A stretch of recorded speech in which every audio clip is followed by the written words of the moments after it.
आज शिवसेना पक्ष आणि चिन्हाबाबत कोर्टामध्ये सुनावणी सुरू आहे। संघटना स्तरावर उद्धव ठाकरेंकडे बहुमत होतं असा युक्तिवाद कपिल सिब्बल करतायत।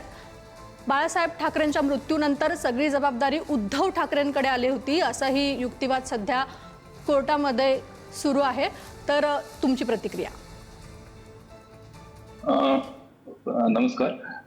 नक्कीच ज्या पद्धतीच्या युक्तिवाद चाललेल्या आहेत, आपण कालही हा युक्तिवाद ऐकलेला आहे आणि आपण हे लक्षात घ्यायला हवं की हा सध्या ज्या पिटिशन्सवर हिअरिंग चालू आहे त्यात प्रामुख्याने दोन पिटिशन्स आहेत।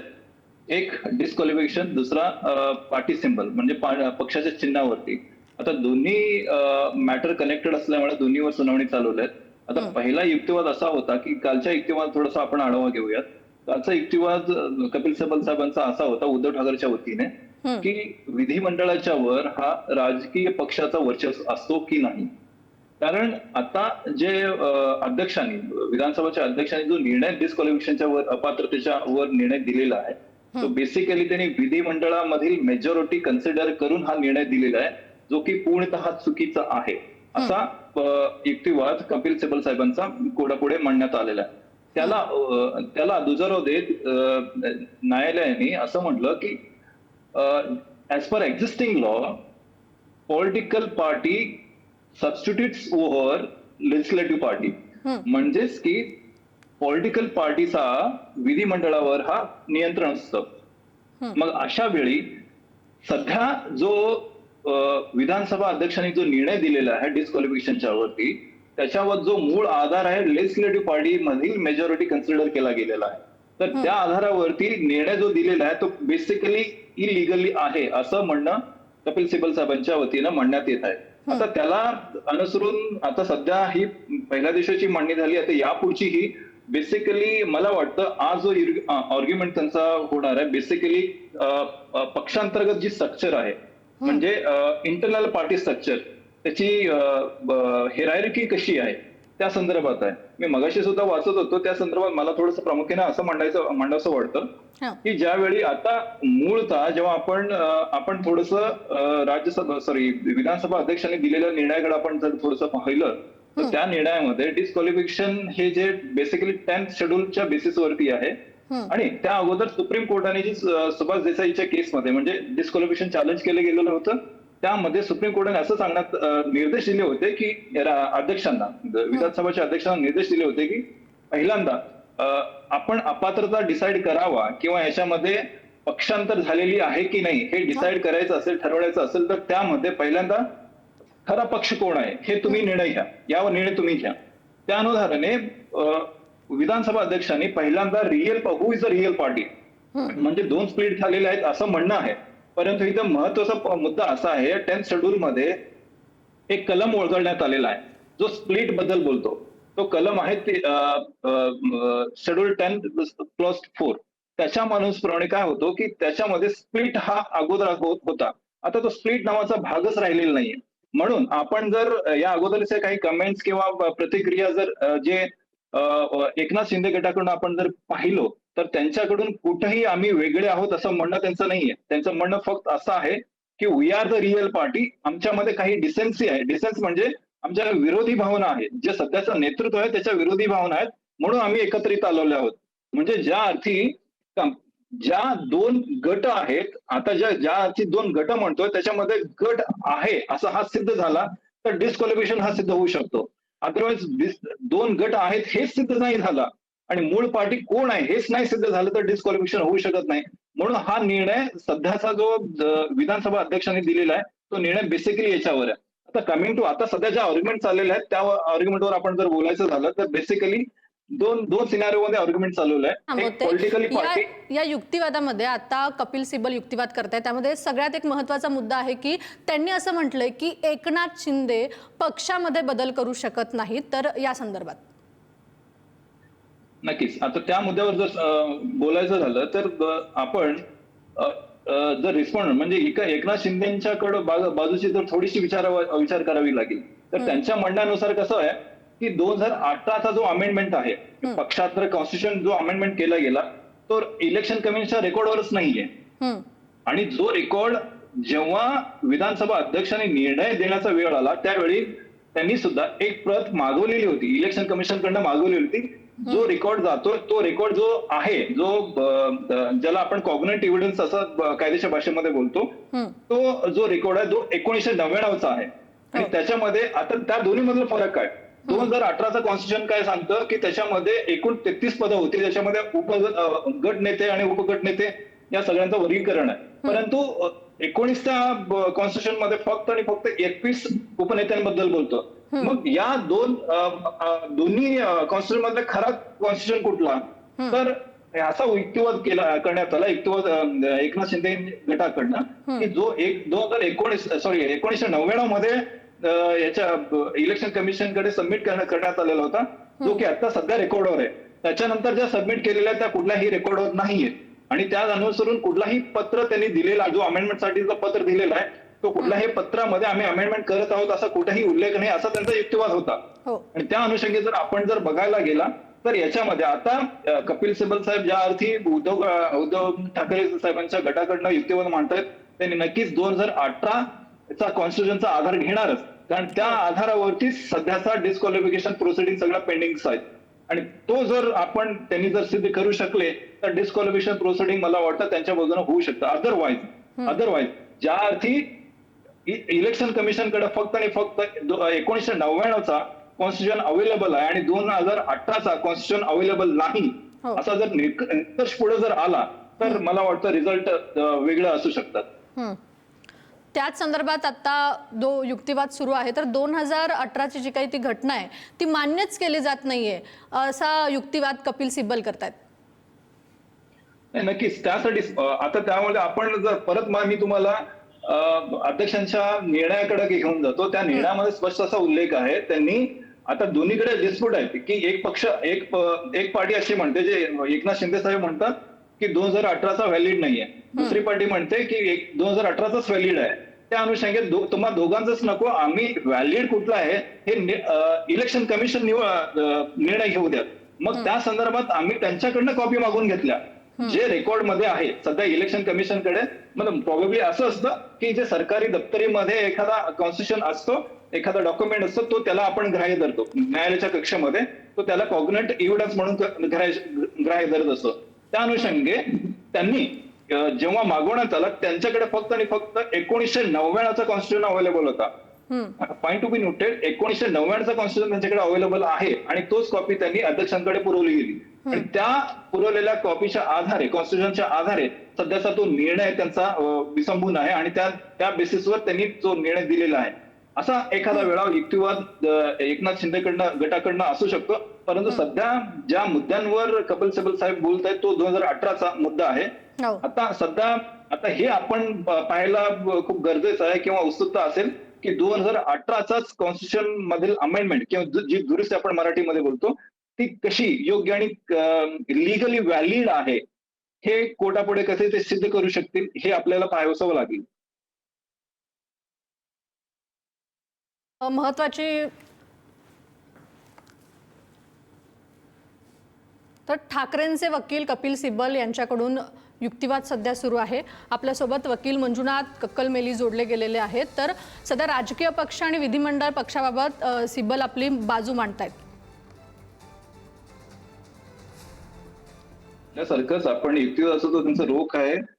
कारण मुळात जेव्हा आपण अपात्रता विचार करतो, आमदार किंवा खासदार एखाद्याचा अपात्रता विचार करतो, त्यामुळे बेसिकली अपात्र कुठल्या घटनांवर होऊ शकते, जेव्हा एखादा आमदार किंवा खासदार आपल्या पक्षाच्या विरोधात भाष्य करतो किंवा पक्ष विरोधात कृती करतो.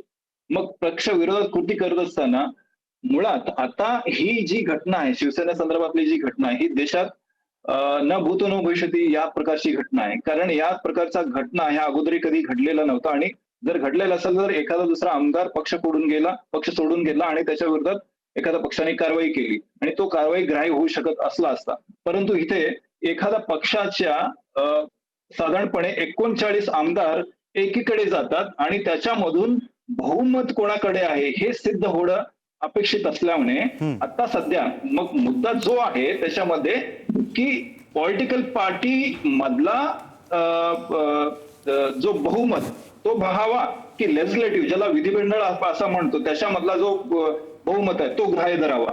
मग त्याच्यामधून जर आता कालचा जर आपण सुप्रीम कोर्टाचं जर निरीक्षण आपण जर पाहिला, त्याच्यामध्ये सुप्रीम कोर्ट असं सांगतं की political party controls the legislative party. मग त्या अर्थाने जर आपण पाहिलं तर पॉलिटिकल सिनारिओ मध्ये सध्याच्या पक्षामध्ये म्हणजे शिवसेना पक्षामध्ये कंट्रोल कोणाकडे होता, आणि त्यानंतर विधिमंडळ जर त्यांनी कंट्रोल करत असेल तर नंतरचा विषय तो व्हीपचा. व्हीप त्यांनी इश्यू केला असेल तर व्हीप मध्ये असं कुठलं कंटेंट होता का की त्यांनी स्पेशली त्यांनी पक्षांतर केली किंवा पक्षविरोधी कारवाई करत आहेत, किंवा असं काही त्याच्यामध्ये नमूद होती का त्या व्हीप मध्ये की तुम्ही अमुक या पार्टी मिटिंगला जर अटेंड नाही केला, उपस्थित राहू शकला नाही तर तुमच्या विरोधी कारवाई करू शकते, असा कुठला मुद्दा होता का? या सगळ्यांचा उहापोह सध्या होऊ शकतंय, कारण एका दिवसाचा हा आर्ग्युमेंट नाहीये. मला वाटतं भरपूर काही गोष्टींचं केस पाडू शकेल, आणि त्याच्यामध्ये in fact going further it will be bold statement from my side that आता सध्या जे मॅटर सध्या चालू आहेत, आपण जर लक्ष दिलं तर 3 सदस्यीय खंडपीठाकडे चालू आहे.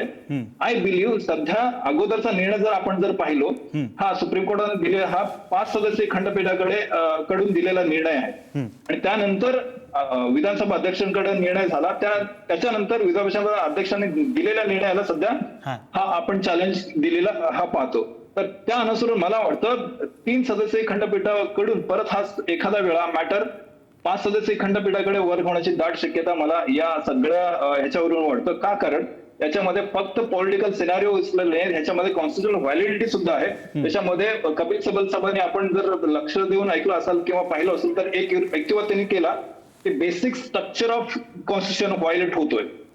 पण basic structure of constitution is suppose to be violated किंवा व्हायलेट होत असेल तर त्यावेळी कोर्ट हा मुद्दा थोडासा लार्जर बेंचकडे वर्क करण्याचा उद्देश ठेवू शकतो किंवा त्यापुढे कल असू शकतं असं मला वाटतं. बरं, कक्कलमल्ली सर, तुम्ही जोडलेलेच राहा. आणखी बरेच मुद्दे आहेत ज्याच्यावरून आपलं विश्लेषण समजून घ्यायचं आहे. आपले प्रतिनिधी शिवाजी काळे जे आपले नवी दिल्लीचे प्रतिनिधी आहेत ते काही अपडेट्स घेऊन येत आहेत. नेमकं सुनावणी दरम्यान काय काय सुरू आहे, शिवाजी काही अपडेट्स आपल्याला देत आहेत. शिवाजी, 18ची जी सुनावणी जी घटना आहे त्या घटनेवरती सध्या सुनावणी सुरू आहे. त्याच्यामध्ये असं सांगण्यात आलेलं आहे की 2018ची घटनेमध्ये ती अयोग्य होती असं जरी सांगण्यात येत असलं तरीही 2018ला जी कार्यकारिणी पार पडली ती 1999च्या घटनेपेक्षा मूळ घटनेपेक्षा ती वेगळी होती. 2018ला राष्ट्रीय कार्यकारिणीत उद्धव यांच्या पाठीशी 108 सदस्यांचं बळ होतं तर एकनाथ शिंदे यांच्याकडे 0 होतं. एकीकडे 2018ची घटना अमान्य केली जाते, मात्र त्याच घटनेमध्ये आम्ही बदल करत आहोत असं एकनाथ शिंदे यांनी सांगितलेलं आहे. दुसरीकडे 2018ची घटना ही निवडणूक आयोग नाकारतं आणि ते पुन्हा म्हणतं की 2018ची घटनेमध्ये बदल करणं गरजेचं आहे. यावरती बोट ठेवलेलं आहे कपिल सिब्बल यांनी. जर तुम्ही म्हणतात की 2018ची घटनाच नाही तुम्हाला मिळाली तर तुम्ही कशा पद्धतीने सांगता की त्या घटनेमध्ये बदल करणं अपेक्षित आहे, हा एक मुद्दा. आणि त्याच घटनेमध्ये आम्ही बदल करतो असं एकनाथ शिंदे यांना सांगण्यात आलं, त्यांनी त्याच्यामध्ये बदल केला. हा अधिकाराचा मुद्दा या ठिकाणी सांगण्यात आलाय. दुसरं, इलेक्शन कमिशनचा अधिकार या ठिकाणी सांगण्यात आलाय. त्यांना असा कोणताही अधिकार नाही की दिल्ली उच्च न्यायालयाचा निर्णय आला आहे की निवडणूक आयोगाला असा निवाडा करण्याचा अधिकार नाहीये की जेव्हा एखादी घटना योग्य अयोग्य याच्या संदर्भामध्ये स्वतःहून अधिकार क्षेत्र जे आहे ते गृहीत धरून इलेक्शन कमिशनला अशा पद्धतीने निर्णय देता येणार नाही. जर संस्थांवरचा अशा पद्धतीने विश्वास उडाला तर लोक या संस्थांवरती विश्वास ठेवणार नाही. 17 फेब्रुवारी 2023ला निवडणूक आयोगाने एकनाथ शिंदे यांच्याला पक्षाचे नाव आणि चिन्ह बहाल केलं आणि दुसरं म्हणजे विधिमंडळ पक्षातील एक गट म्हणजे मूळ पक्ष मानला. जेव्हा पक्षामध्ये ओरिजिनल पक्षाची भूमिका कमी केली जाते आणि विधिमंडळ पक्षाला जर मूळ पक्ष मानला तर अशा पद्धतीने घटनात्मक प्रश्न निर्माण होऊ शकतो असा युक्तिवाद कपिल सिब्बल यांनी या ठिकाणी केल्याचा पाहायला मिळतोय. सुरुवातीपासून त्यांचं म्हणणं आहे की 1999ची जी पक्षाची घटना आहे ही मूळ घटना नव्हती, त्यात सुधारणा करण्यात आल्या. त्याच्यामध्ये त्यांचं म्हणणं आहे की 2018च्या घटनेत सुधारणा करण्याचे काम शिंदे यांच्याकडनं केलं गेलं. याचा अर्थ त्यांनी 2018ची घटना मान्य केलेली आहे. निवडणूक आयोगाने शिवसेना पक्षाला पक्षांतर्गत लोकशाही लागू करण्याचे निर्देश दिल्यानंतर पक्षाने आपल्या घटनेमध्ये सुधारणा केली अशी नोंद त्यांच्या स्वतःच्या ठरावात आहे.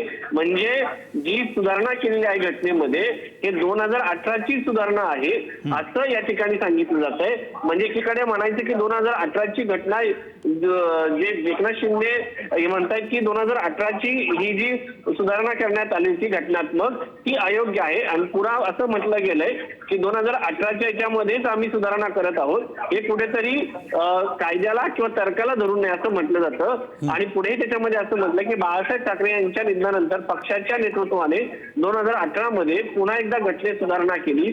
पक्षात अंतर्गत लोकशाही प्रस्थापित व्हावी यासाठी 2018च्या घटनेत दुरुस्ती करण्यात आली होती. हे देखील एकनाथ शिंदे हे मान्य करतात. त्यामुळे 2018 ही घटना अस्तित्वात होती हे पूर्णपणे स्वीकारलेलं आहे असं या ठिकाणी सांगण्यात आलेलं आहे. म्हणजे इलेक्शन कमिशनने निर्णय देताना 2018ची घटना आम्हाला मिळाली नाही असं जे सांगितलं होतं, मात्र निकाल देताना त्यांचं म्हणणं असं आहे की 2018ची जी घटना आहे ती कायद्याला धरून किंवा लोकशाहीला अंतर्गत लोकशाहीला धरून नव्हती असं म्हणणं. त्याचा अर्थ 2018ची घटना जी आहे त्यांनी गृहीत धरलेली आहे अशा प्रकारचं म्हणणं या ठिकाणी कपिल सिब्बल यांनी मांडल्याचं आपल्याला पाहायला मिळतं. शिवाजी, सगळे अपडेट्स तुमच्याकडून घेत राहणार आहोत. युक्तिवाद नेमका कशा प्रकारे सुरू आहे, सुनावणी दरम्यान काय काय घडतंय. धन्यवाद तुम्ही दिलेल्या या सविस्तर माहितीसाठी.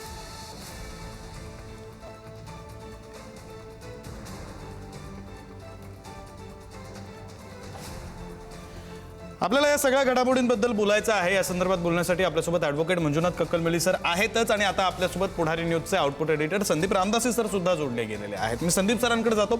संदीप सर, आता तुम्ही जोडले जाण्यापूर्वी मंजुनाथ कक्कलमेली सरांनी एक मुद्दा मांडला होता. त्यांनी अशी शक्यता वर्तवली होती की पुन्हा एकदा याचा जो निकाल आहे तो 5 सदस्यीय खंडपीठाकडे वर्ग केला जाऊ शकतो. म्हणजे बॉल हा आत्ताही गोलपोस्टमध्ये जाणारच नाहीये, पुन्हा एकदा कोणाच्या तरी कोर्टमध्येच जाणार आहे अशी परिस्थिती दिसते एकंदरीत मंजुनाथ सरांनी केलेल्या विश्लेषणानुसार. सर, कारण सध्याची म्हणजे राजकीय परिस्थिती जर का आपण पाहिली तर जे आपल्या मंजुनाथ सरांनी जे सांगितलं ती शक्यता सुद्धा अगदी दुरापास्त वाटत नाहीये. पण आत्ता ह्या 3 जे लोक आहेत, जे 2 जस्टिस मोहना आणि बागची सर आणि आपले सरन्यायाधीश, तर यांच्यासमोर जे सुनावणी जो युक्तिवाद कालपासून सुरू आहे त्याचा अंदाज बघता आता मोस्ट ऑफ द जे विश्लेषण आपण ऐकतोय गेले 2 दिवस विक्रांत, तर त्याचा सूर एका बाजूनं असंही वाटतंय की तो कुठंतरी ठाकरेंना दिलासा मिळतोय की काय, पण दुसऱ्या बाजूनं आपल्याला राजकीय अपरिहार्यता याच्यातल्या काय आहेत ते पण माहिती आहेत. राजकीय समीकरणं कशा पद्धतीचे आहेत, संख्याबळ काय आहे, त्यामुळं त्या बाजूनं सुद्धा विश्लेषण करणारी मंडळी आत्ता आहेत. त्यापैकीच एक मग आत्ता जी शक्यता तू सांगितलीस की आत्ता हे द्विसदस्यीय जे खंडपीठ आहे, सरन्यायाधीश आणि हे बागची आणि मोहना जस्टिस, तर यांच्याकडनं आत्ता काहीतरी त्याच्यावर विश्लेषण निकाल काहीतरी निवाडा येईल आणि कदाचित हा आणखी मोठ्या लार्जर बेंचच्या समोर जाण्याची शक्यता सुद्धा अगदीच दुरापास्त नाही आहे. आत्ता आपल्याला तिथून दिल्लीमधनं जे आपले शिवाजीराव काळे जे सांगतायत तर त्या सगळ्या अपडेट्स आपण कालपासून पाहतोय विक्रांत. तर त्यामध्येही हेच दिसतंय की कपिल सिब्बल यांनी पुन्हा तेच मुद्दे जे आपण गेले 3 वर्ष 4 वर्ष ऐकतोय त्याच मुद्द्यांवर त्यांनी पुन्हा एकदा भर दिला आहे की कशा पद्धतीनं संघटना वेगळी, त्याच्यानंतर संसदीय गट वेगळा, त्याच्यानंतर यांनी ज्या पद्धतीनं ज्यावेळेस ही फूट झाली, ज्यावेळेस सुरत आणि गुवाहाटीला शिंदेंच्या सोबत आमदार गेले त्यावेळेस काय परिस्थिती होती, आधी किती संख्या होती, त्यांनी कुठलंही प्रतोद नेमणं म्हणूया किंवा कुठलाही गटनेता नेमणं याला पूर्ण कायदेशीररित्या त्याचं स्थान काय आहे याच्यावर त्यांनी तो सगळा भर दिला होता. आणि कालचं सगळ्यात एक महत्त्वाचं वाक्य होतं सरन्यायाधीशांचं, ते म्हणजे त्यांनी हे दोन्हीही घटक कसे वेगळे आहेत आणि पक्ष कसा महत्त्वाचा आहे आणि फक्त आमदारांची संख्या हा किती वेगळा मुद्दा आहे. ही टिप्पणी मला असं वाटतं या पूर्ण कालच्या सुनावणी किंवा युक्तिवादाच्या दरम्यान समोर आलेली एक महत्त्वाची टिप्पणी म्हणावी लागेल. विक्रांत सर, हाच मुद्दा घेऊन मी पुन्हा एकदा मंजुनाथ सरांकडे जातो. मंजुनाथ कक्कलमेली सर सुद्धा आपल्यासोबत आहेत. सर, तुम्ही बोलताना उल्लेख केला होता की पार्लमेंटरी म्हणजे राजकीय पक्ष हा वेगळा आहे आणि विधिमंडळातला पक्ष हा वेगळा आहे. हाच मुद्दा आता पुन्हा एकदा संदीप सरांनी सुद्धा मांडला आणि त्याच मुद्द्यावर काल सुनावणी दरम्यान सुद्धा भाष्य झालं होतं. त्याविषयी आणखी थोडं विस्तृत कायदा नेमकं काय सांगतो याबाबत आपल्याकडून ऐकायला आवडेल. हे बघा, आपण जर जेव्हा एका राजकीय पक्षाबद्दल आपण विचार करतो, लेट इट बी काँग्रेस, कुठलाही पक्ष असतो ते, त्या पक्षाचं आपण जर बघितलं तर मुख्यत्वे त्याच्यात 2 पार्ट्स असतात. एक राजकीय पक्ष आणि दुसरा विधिमंडळातला पक्ष. आणि यातली मजेशीर अजून एक गोष्ट अशी आहे की राजकीय संख्याबळ, राजकीय पक्षाची संख्याबळ आणि विधिमंडळाची संख्याबळ, आता जेणेकरून विधिमंडळ जेव्हा पहिल्यांदा आपण विधिमंडळाचं पाहूया, विधिमंडळाचं संख्याबळ जर आपण पाहिला त्याच्यामध्ये आमदार खासदारांची संख्या वगैरे असते आणि राजकीय पक्ष जेव्हा आपण पाहतो त्याच्यामध्ये पॉलिटिकली हेड जे असतात म्हणजे एखादा पक्ष प्रमुख असू द्यात किंवा उपनेते गटनेते हे असू द्यात त्यांची संख्या असते. याच्यामध्ये हा दोघांना समतोल साधणं अजून एक हे येऊ शकतं की त्याच्यामध्ये विधिमंडळाचे जे सदस्य आहेत म्हणजे आमदार खासदार असतात त्यांच्याकडे सुद्धा पक्षाची जबाबदारी असते, हे आपण विसरून चालणार नाहीये. कारण त्यांच्यामध्ये सुद्धा एखादा पक्ष नेता असतो, एखादा प्रतो सुद्धा असतात आणि अध्यक्ष, राष्ट्रीय अध्यक्ष किंवा अजून एखादा पक्ष जबाबदारी सुद्धा असते. मग असं असताना तरी सुद्धा पॉलिटिकल पार्टी मॅच्युरिटी कसं डिसाईड करायचा हा एक खूप क्लिष्ट प्रश्न आहे, ज्याला ॲज ऑन डेट कुठल्याही निर्णय ज्या संदर्भात निर्णय झालेला नाही.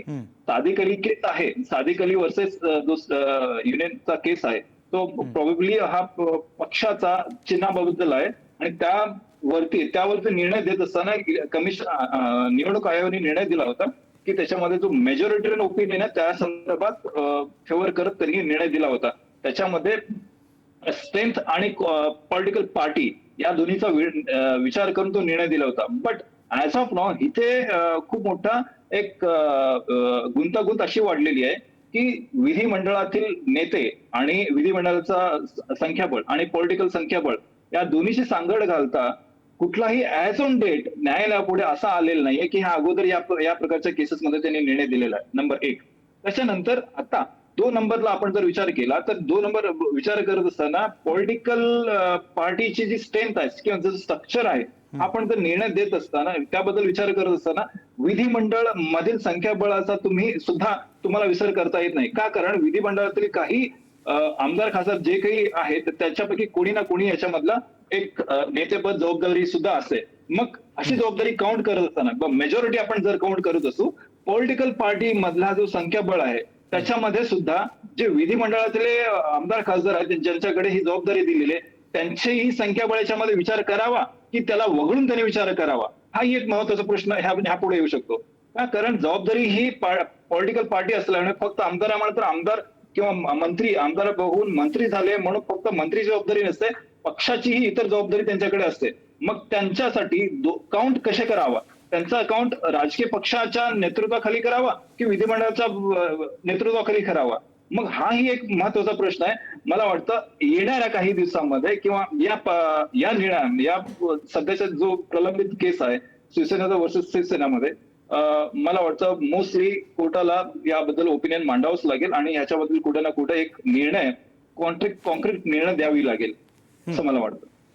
आता जे काही अपडेट्स आपल्याला शिवाजी काळे आपले प्रतिनिधी देत आहेत त्यातला एक महत्त्वाचा मुद्दा जो त्यांनी पाठवलेला या मेसेजेसमध्ये आणि पॉइंटर्समध्ये तो असा आहे की कपिल सिब्बल यांनी युक्तिवाद काय केलाय, आपल्याकडे नसलेला अधिकार स्वतःकडे गृहीत धरून निवडणूक आयोगानं अयोग्य आधारावर या वादाचा निकाल दिला, हे मूलभूतपणे अन्यायकारक आहे, संस्थांनी लोकांचा विश्वास संपादन केला पाहिजे. संदीप सरांकडे जातो. संदीप सर, उद्धव ठाकरे सातत्यानं हाच मुद्दा मांडतायत, ते सातत्याने हेच म्हणतायत. आता संजय राऊतांनी त्यांची मुलाखत घेतली त्यातही त्यांनी म्हटलं की निवडणूक आयोगाला अधिकारच नाहीये त्यांनी या संदर्भात निकाल देण्याचा. आता राजकीय परिस्थितीवर सुद्धा बोलावं लागेल. संदीप सर, आत्ताची राजकीय परिस्थिती म्हणजे एकीकडे कॉक्रोच जनता पार्टीचं आंदोलन झालेलं आहे, ठाकरेंचे जे खासदार आहेत ते आता शिंदेसोबत गेलेले आहेत. आजची बातमी अशी आहे की एकनाथ शिंदे त्यांच्या मूळ गावी गेलेले आहेत, ते शेतीसाठी गेलेत असं जरी म्हटलं तरी आतापर्यंत ते गावी गेल्यानंतर काहीतरी राजकीय घडामोडी घडत आलेले आहेत. या सगळ्या राजकीय परिस्थितीचं सुद्धा विश्लेषण करावं लागेल, ते तुमच्याकडून ऐकायला आवडेल. संदीप सर, ते विश्लेषण आपण करूयाच विक्रांत, पण आत्ता जे मिनिटभरापूर्वीचं जे आपल्याला कोर्टाच्या सुनावणीत काय होते ते जे अपडेट आले ते आपण आपल्या पुढारी न्यूजच्या प्रेक्षकांना सांगूयात की न्यायमूर्ती जॉय मल्ल्या बागचींनी काय निरीक्षण आत्ता दिलेलं आहे. पहिला मुद्दा त्यांनी मांडला की पक्षप्रमुख म्हणजे उद्धव ठाकरे यांनी जून 2022 मध्ये बोलावलेल्या बैठकीला आमदार गेले नव्हते. हा पक्षप्रमुखाच्या अधिकाराला आव्हान मानलं जाऊ शकतं का, असा प्रश्न बागची न्यायमूर्ती यांनी विचारला आणि त्यामुळे त्यांनी स्वेच्छेनं पक्षाचं सदस्यत्व सोडलं म्हणजे व्हॉलंटरीली गिव्हिंग अप मेंबरशिप असं म्हणता येईल का, असा एक प्रश्न न्यायमूर्ती बागची यांनी विचारला. दुसरा मुद्दा त्यांनी सांगितला की आमदार एकत्रितपणे दुसऱ्या राज्यात गेले, म्हणजे पहिल्यांदा गुजरात आणि तिथून पुढं आसाम गुवाहाटीला गेले, तर दुसऱ्या राजकीय पक्षाच्या नेत्यांशी संपर्कात असल्याचा जो आरोप आहे आणि त्यानंतर आणखी म्हणजे पहिल्यांदा गुजरात आणि मग आसाममध्ये गेले, तेही त्यांच्या वर्तनाचा म्हणजे कंडक्टचा भाग आहे असं निरीक्षण त्यांनी नोंदवलेलं आहे. त्यानंतर बागची न्यायमूर्ती असं म्हणालेले आहेत की तुमचा म्हणजे ठाकरे गटाचा मुख्य दावा या 2 घटनांवरच आधारित आहे असं निरीक्षण त्यांनी मांडलं. त्याच्यावर कपिल सिब्बल असं म्हणतायत की हे फक्त 2च मुद्दे नाही आहेत, तर आणखी सुद्धा वेगवेगळ्या ॲक्शन्स आहेत, वेगवेगळ्या कृती आहेत, वेगवेगळे मुद्दे आहेत. त्यातला एक जो आपण आता दाखवला होता आपल्या स्क्रीनवर, तो म्हणजे सुनील प्रभूंना मुख्य प्रतोद पदावरून हटवणे, भरत गोगावले यांचे मुख्य प्रतोद म्हणून नियुक्ती करणे, विधिमंडळ पक्षाचा नेता बदलणे, अशा पद्धतीचा हा सिब्बल यांनी दावा केला की या सर्व कृती म्हणजेच पक्षाचं सदस्यत्व स्वेच्छेने सोडल्याचा पुरावा आहेत, असा युक्तिवाद कपिल सिब्बल यांनी केलेला आहे. त्यावर न्यायमूर्ती बागची यांनी उत्तर दिलंय की त्यांनी हा महत्त्वाचा प्रश्न विचारला आहे की या घटना अपात्रतेच्या म्हणजे डिस्क्वालिफिकेशनच्या याचिका दाखल झाल्यानंतर घडल्या आहेत ना, असा प्रश्न त्यांनी विचारला आहे. आणि पुढे निरीक्षण असं दिलं विक्रांत की सामान्यतः अपात्रता ठरवताना नंतर घडलेल्या घटनांचा विचार केला जात नाही. आणि मग त्यानंतर सुभाष देसाई प्रकरणाचा पुन्हा एकदा न्यायालयानं खंडपीठानं उल्लेख केलेला आपल्याला दिसतोय आणि बाकीचे मुद्दे सुद्धा आपल्याला आता शिवाजीकडनं कळतातच आहे. बरं, पुन्हा कक्कलमेली सरांकडे जातो. आता संदीप सरांनी सांगितलेलं आहे नव्या काय घडामोडी घडलेल्या आहेत, सुनावणी दरम्यान काय घडतंय, युक्तिवाद काय सुरू आहे, त्यावर आपलं विश्लेषण. याच्यामध्ये आपण जर उहापोह केला, आता सध्या कपिल सिब्बल सरांनी जो युक्तिवाद केला त्याच्यामध्ये प्रामुख्याने 2च मुद्दे सांगतात की कसे, म्हणजे हे कोर्टाला ते सिद्ध करू पाहतात की कुठल्या पद्धतीनं अपात्रताही घडलं, म्हणजे ते अपात्रतेचे कृत्य करतायत, म्हणजे पक्षविरोधी कारवाई करतात.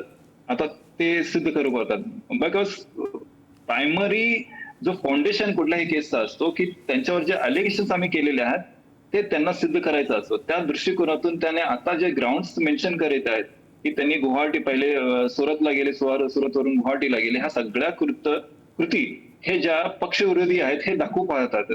बट आपण हेही असा विचार करायला हवा, ह्या अगोदर सुद्धा परत आपण आपल्याला सुभाष देसाई केसमध्ये घेऊन जातो आणि त्यामध्ये केलेले युक्तिवाद म्हणजे रिस्पॉन्डंटने केलेला युक्तिवाद, एकनाथ शिंदे गटांकडनं केलेला युक्तिवाद, त्याच्यामध्ये आपण जर प्रामुख्यानं पाहिलं तर व्हॉइस ऑफ डिसेंट आपण असं म्हणतो. व्हॉइस ऑफ डिसेंट म्हणजे एक विरोधी वातावरण, विरोधी वक्तव्य. याचा अर्थ या अगोदर सुप्रीम कोर्टाने एक निर्णय सुद्धा दिलेला होता की विरोधी वक्तव्य जर मी करत असेल, समजा मी एका पॉलिटिकल पार्टीशी अलाइंड आहे आणि त्या पॉलिटिकल पार्टीमधील एखाद्या नेत्याच्या विरोधात मला काही मी वक्तव्य केलं, तर तो वक्तव्य पार्टी विरोध कन्सिडर केलं जाईल का, हाही प्रामुख्याने प्रश्न होता. कारण या झारकीहोळी प्रकरणामध्ये म्हणजे कर्नाटकाचा एक मुद्दा असा उपस्थित झाला होता, कर्नाटकाची केस होती, त्या केसमध्ये झारकीहोळी आणि अजून 13 आमदारांच्या विरोधात डिस्क्वालिफिकेशन विषय होता, तो सुप्रीम कोर्टापुढे मांडण्यात आलेला होता. त्या मांडण्यामध्ये आमदारांचा त्याचा मुख्य जो दावा होता तो असाच होता की आम्ही पक्षाच्या विरोधात नाहीये, आम्ही पक्ष नेतृत्वाच्या विरोधात आहोत.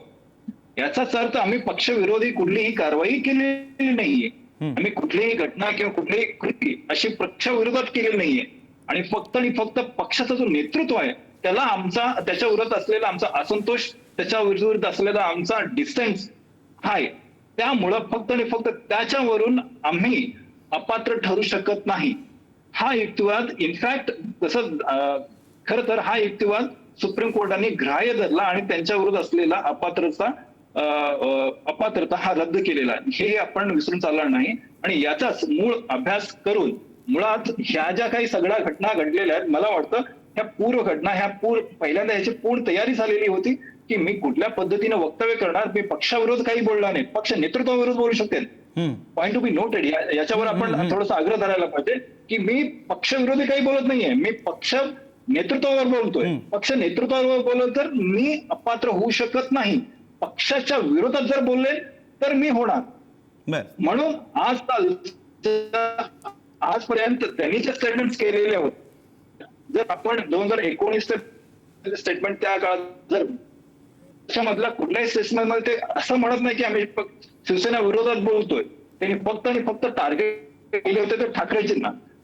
ठाकरेंचं नेतृत्व कसं ते त्यांच्या विरोधात कसं असंतोष आहे, त्याच्या विरोधात कसं एकमत नाही हे दाखवू पाहत होते. आणि ते बोलत असताना वेगळा गट केला आणि ज्याला आपण ते स्वतः पक्ष आहे असं संबोधत होते. म्हणून आता जेव्हा ज्या पद्धतीने की पक्षामध्ये फूट होती, पक्ष विरोधात त्यांनी कारवाई केलेली आहे हे सिद्ध करण्यात फक्त आणि फक्त ते सुरतला गेले, सुरतहून गुवाहाटीला गेले आणि गुवाहाटीहून नंतर ना पक्ष नेतृत्व बदलला. ह्या सगळ्या गोष्टी फक्त आणि फक्त अपात्र ठरू शकतील की नाही याच्यावर मला वाटतं फक्त या दोन गोष्टीवरून अपात्रता होण्याची शक्यता खूपच कमी आहे.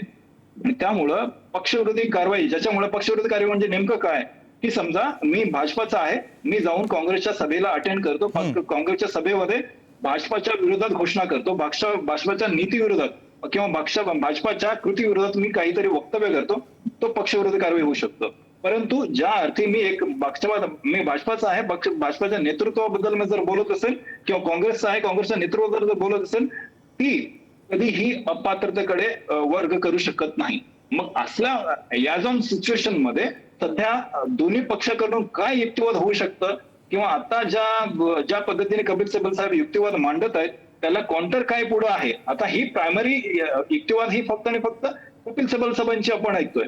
त्याला दिजोरा किंवा काही डिसेन्सी आहे, कधी ऍक्सेप्टन्स कोड करतं, बट इट डझंट मीन, आपण हेही नोट करायला पाहिजे, हे फक्त ओरली रिमार्क आहेत.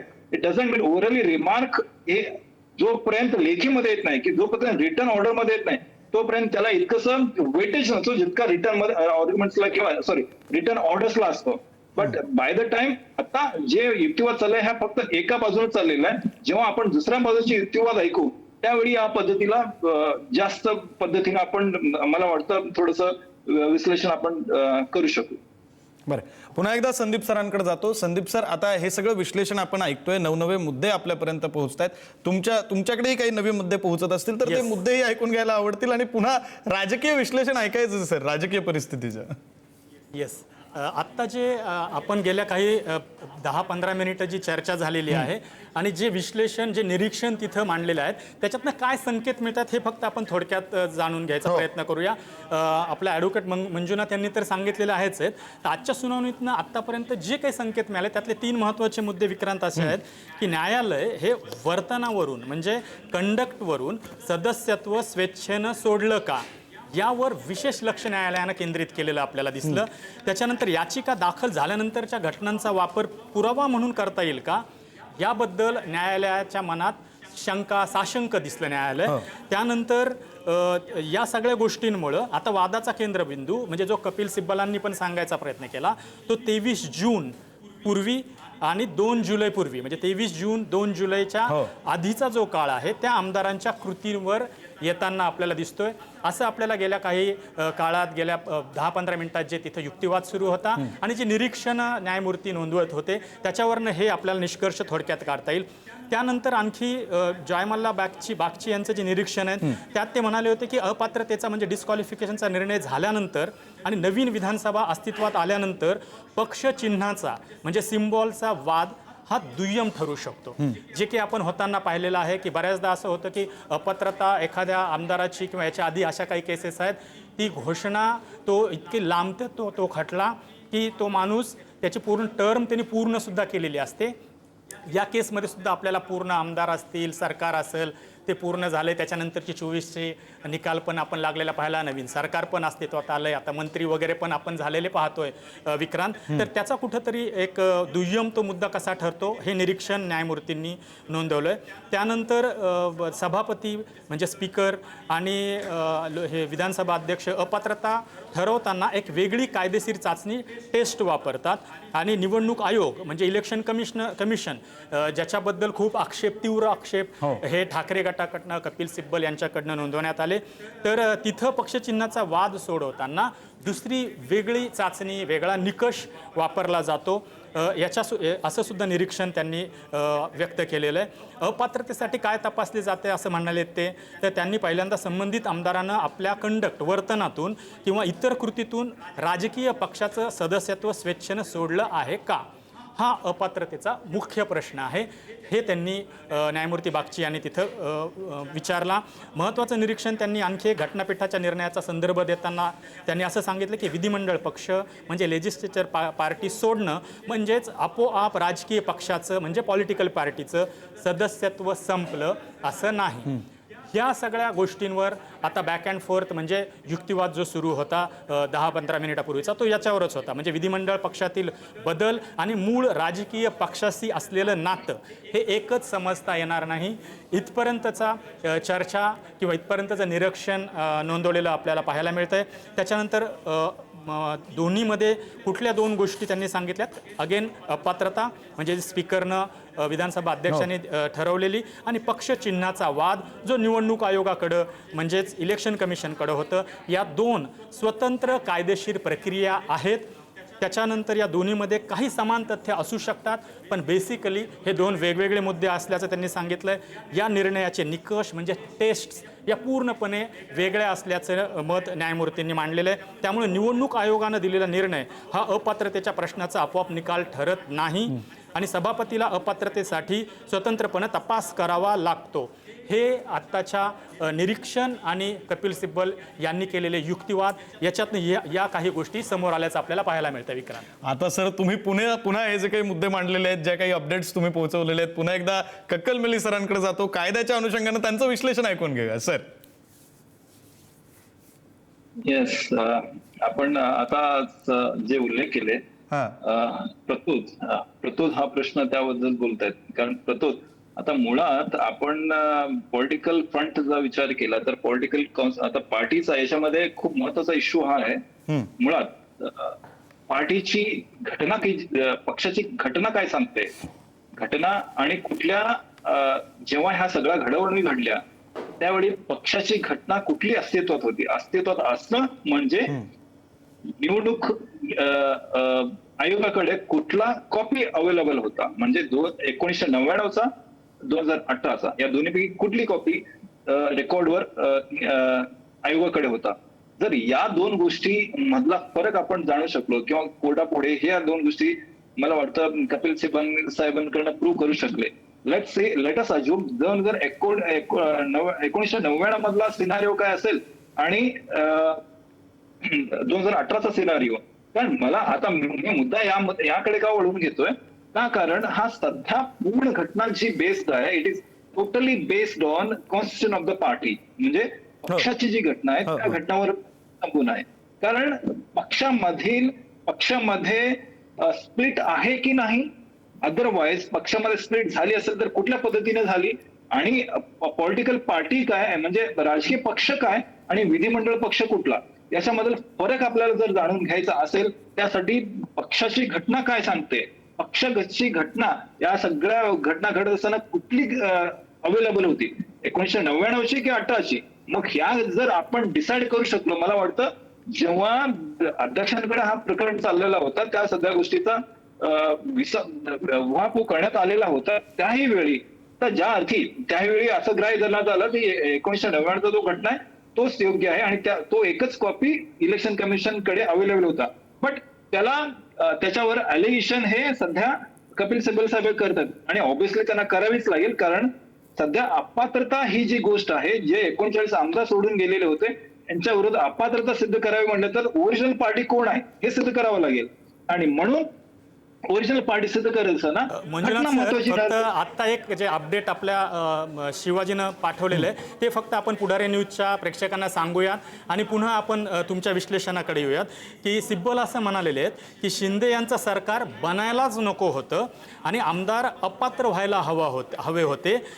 कारण आमच्याकडं म्हणजे ठाकरेंकडं लोकसभा आणि राज्यसभेत बहुमत होतं आणि त्याच्यामुळं संसदीय पक्षसुद्धा पूर्णतः आमच्याकडं म्हणजे ठाकरेंकडं होता असा त्यांनी दावा केला, असा युक्तिवाद त्यांनी केला. आणि त्यामुळं शिंदेंनी कोणत्या अर्थानं पक्षावर दावा केला हे आम्हाला माहिती नाही. नंतर सत्तेच्या आकर्षणापोटी काही लोक गेले त्यामुळं आमदार अपात्र व्हायला पाहिजे होते अशा पद्धतीचा युक्तिवाद कपिल सिब्बल यांनी आता केलेला आहे. मंजुनाथ सर, आतापर्यंत आपण विधिमंडळ पक्ष किंवा मग राजकीय पक्ष पॉलिटिकल पार्टी आणि लेजिस्लेटिव्ह पार्टी बद्दल बोलत होतो. आता पार्लमेंटरी पार्टी संसदीय पक्षाचा सुद्धा मुद्दा आलेला आहे. मंजुनाथ सर. हो, आता एक्झॅक्टली संसदीय पार्टी असू द्या किंवा पॉलिटिकल पार्टी किंवा legislative party, all this things are belongs to the single party. आता एकच आपण हे आपण लक्षात घ्यायला हवं, हे या सगळ्या गोष्टी ह्या एकाच पार्टी बद्दल चालल्या आणि ते म्हणजे शिवसेना. आता शिवसेना अगदी याच्यामध्ये एकाच पार्टीबद्दल सुरू आहेत, मात्र त्या पक्षाचा विचार करताना जास्त महत्व कोणाला दिलं पाहिजे, कोणाकडे पक्ष आहे ते ठरवण्यासाठी पॉलिटिकल पार्टी, लेजिस्लेटिव्ह पार्टी का मग पार्लमेंटरी पार्टी, हा मुद्दा आहे. Exactly the point. मग असं असताना म्हणून म्हटलं होतं मगाशी की असं असताना पक्षाचा जो घटना आहे हा खूप एक इन्स्ट्रुमेंटल याच्यामध्ये ठरू शकेल पक्षाची. म्हणून जेव्हा आपण मागचं आपण 1-2 वर्षाखालचा आर्ग्युमेंट जर आपण ऐकलो, हरीश साळवे साहेब किंवा किशन कौल साहेब जे आर्ग्युमेंट करत होते त्यांची किंवा जेठ मलानी साहेब जे युक्तिवाद करत होते, पक्षाची घटना जी आहे त्याबद्दल युक्तिवाद, खूप मोठा युक्तिवाद झालेला होता आणि ते पक्षाची घटना आणि स्ट्रक्चर त्याच्यामध्ये युक्तिवाद होता. आणि जर आपण त्याबद्दल पाहिलं, कारण पहिल्यांदा हे पण आपण लक्षात घ्यायला हवं, हे एक बाजू मांडली जाते. एक बाजू मांडत असताना आपण सोल्युशनला किंवा कन्क्लुजनला जम्प करू शकत नाही. ही एक बाजू आहे, मी माझी बाजू मांडतो, परंतु दुसरी बाजू सुद्धा दुसरी काही असू शकतं. आता ही जी युक्तिवाद आपण ऐकतो आपल्याला वाटतं हीच खरी बाजू असेल का, परंतु जेव्हा दुसरी बाजू मांडली जाईल त्यावेळी त्यांची बाजू काय असेल, या दोन्ही बाजूंचा निष्कर्ष काय येईल तो निष्कर्ष न्यायालयाला द्यायचा असतो. आणि त्या अनुषंगे त्याच्यामध्ये मोस्ट इन्स्ट्रुमेंटल जो भाग असणार आहे तो कॉन्स्टिट्यूशन असणार आहे पक्षाचा. आणि त्यासाठी कोर्टाला हे ठरवावं लागेल की 2018 मध्ये केलेला अमेंडमेंट अस्तित्वात होता की नाही. जर अस्तित्वात असेल तर त्या पद्धतीनं त्यांना निर्णय देणं भाग आहे. अदरवाईज तो जर नसेल तर it will go back to 1999. मग त्यावेळी असलेला घटना काय आहे आणि त्या घटनेनुसार कोणाकोणाकडे किती जबाबदारी होते, त्यावेळी मेजॉरिटी काय होती. मग या सगळ्या गोष्टींचा उहापोह केल्यानंतर एखाद्या निष्कर्षाकडे कोर्ट येऊ शकतं. But it is not limited to the constitution. Again फक्त कॉन्स्टिट्यूशनसाठी लिमिटेड नाहीये. आणि त्यापुढे जर अपात्रता आपल्याला सिद्ध करायचा असेल तर act against the party, conduct खूप महत्वाचा आहे. मगाशी सुद्धा आपले संदीप साहेब बोलत असताना त्यांच्या तोंडून सुद्धा आला की कंडक्ट महत्वाचा आहे. कोर्टाने सुद्धा या शब्दावर खूप उहापोह केलेला आहे. कंडक्ट काय सांगतं आमदारांचा कंडक्ट आपण जर गेल्या 5-6 वर्षामध्ये, आता सत्ता बदल झाली त्याच्यामध्ये त्यांच्याकडे चिन्ह सुद्धा आला, पक्ष सुद्धा त्यांच्याकडे भेटला. बट त्या अगोदर जेव्हा प्रोसिडिंग आपण फाईल केला, डिस्क्वालिफिकेशन प्रोसिडिंग आपण फाईल केलं, त्या अगोदर त्यांनी काय कंडक्ट केलेलं आहे त्याच्यावरून ह्या सगळ्या प्रोसिडिंग चालत असतात. त्या अगोदरच्या कंडक्टकडे आपण जर पाहिलो तर त्यामध्ये मला असं वाटतं, please correct me if I am wrong, त्याच्यामध्ये पक्षविरोधी घटना किंवा पक्षविरोधी कृत्य असं काही करताना कुठलाही आमदार दिसला नाही. त्यांनी असं म्हणत होते, आम्ही शिवसेना आहोत, आम्हीच पार्टी आहोत, आमचा पक्ष, आम्ही फक्त पक्ष नेतृत्वाविरोधात बोलत आहोत, आम्ही पक्ष नेतृत्वाच्या विरोधात आहोत, पक्षाविरोध नाही. मग या सगळ्या गोष्टींचा सुद्धा याच्यामध्ये उहापोह होणं गरजेचं आहे. म्हणून आता जेव्हा न्याय निर्णय प्रक्रिया चालू होईल, अर्थात आता ही पहिली बाजू आहे, आता याच्यानंतर जेव्हा रिस्पॉन्डंट म्हणजे एकनाथ शिंदे गटाकडनं युक्तिवाद मांडला जाईल, त्यांच्याकडून काय मुद्दे पुढे येऊ शकतील किंवा त्या संबंध त्याला काउंटर आन्सर काय, त्यांच्याकडे रिप्लाय काय येऊ शकेल, हेही पाहणं तितकंच महत्वाचं आहे. कारण बेसिकली एका आर्ग्युमेंटवरून कन्क्लुजनला जम्प करणं तेवढं चुकीचं आहे जेवढं की आपण म्हणू शकतो की फक्त एक पक्षीय युक्तिवाद ऐकून आपण निर्णय देणं. मग त्यामुळं आता जो सुरुवातीचा युक्तिवाद आहे that can be the argument for the sake of argument, but it is not a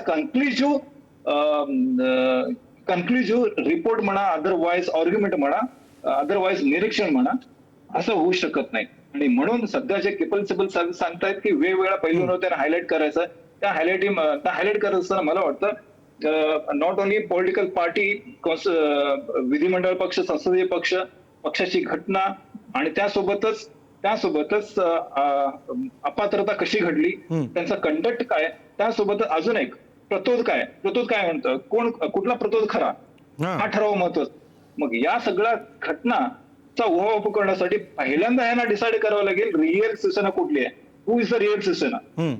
मग रिअल शिवसेना कोण आहे हे बघत असताना परत पक्षाची घटना काय इकडे वळतं करावं लागेल. आणि म्हणून या सगळ्या गोष्टींचा शेवट एक असू शकतो की पक्ष कोण आहे, who is real Shiv Sena, what is real Shiv Sena, याच्यावर निष्कर्ष जर आला तर या सगळ्यांचे उत्तर त्याच्या खाली आपोआप येऊ शकतील.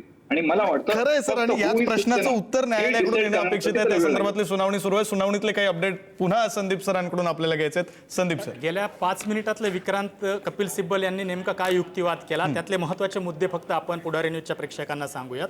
की तो होता त्यांचा सगळा सुरुवातीपासूनचा जो रोख होता तो निवडणूक आयोगाच्या निकालाबद्दल होता.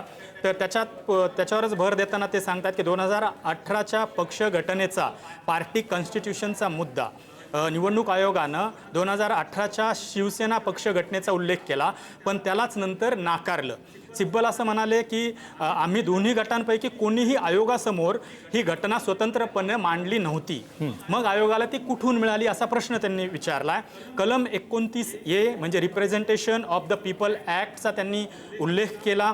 त्याच्यामध्ये त्यांचा प्रश्न होता की पक्ष घटनेतील दुरुस्ती म्हणजे अमेंडमेंट कॉन्स्टिट्यूशन आयोगाकडे नोंदवणे बंधनकारक आहे असं कुठं लिहिलंय असा प्रश्न कपिल सिब्बल यांनी विचारला.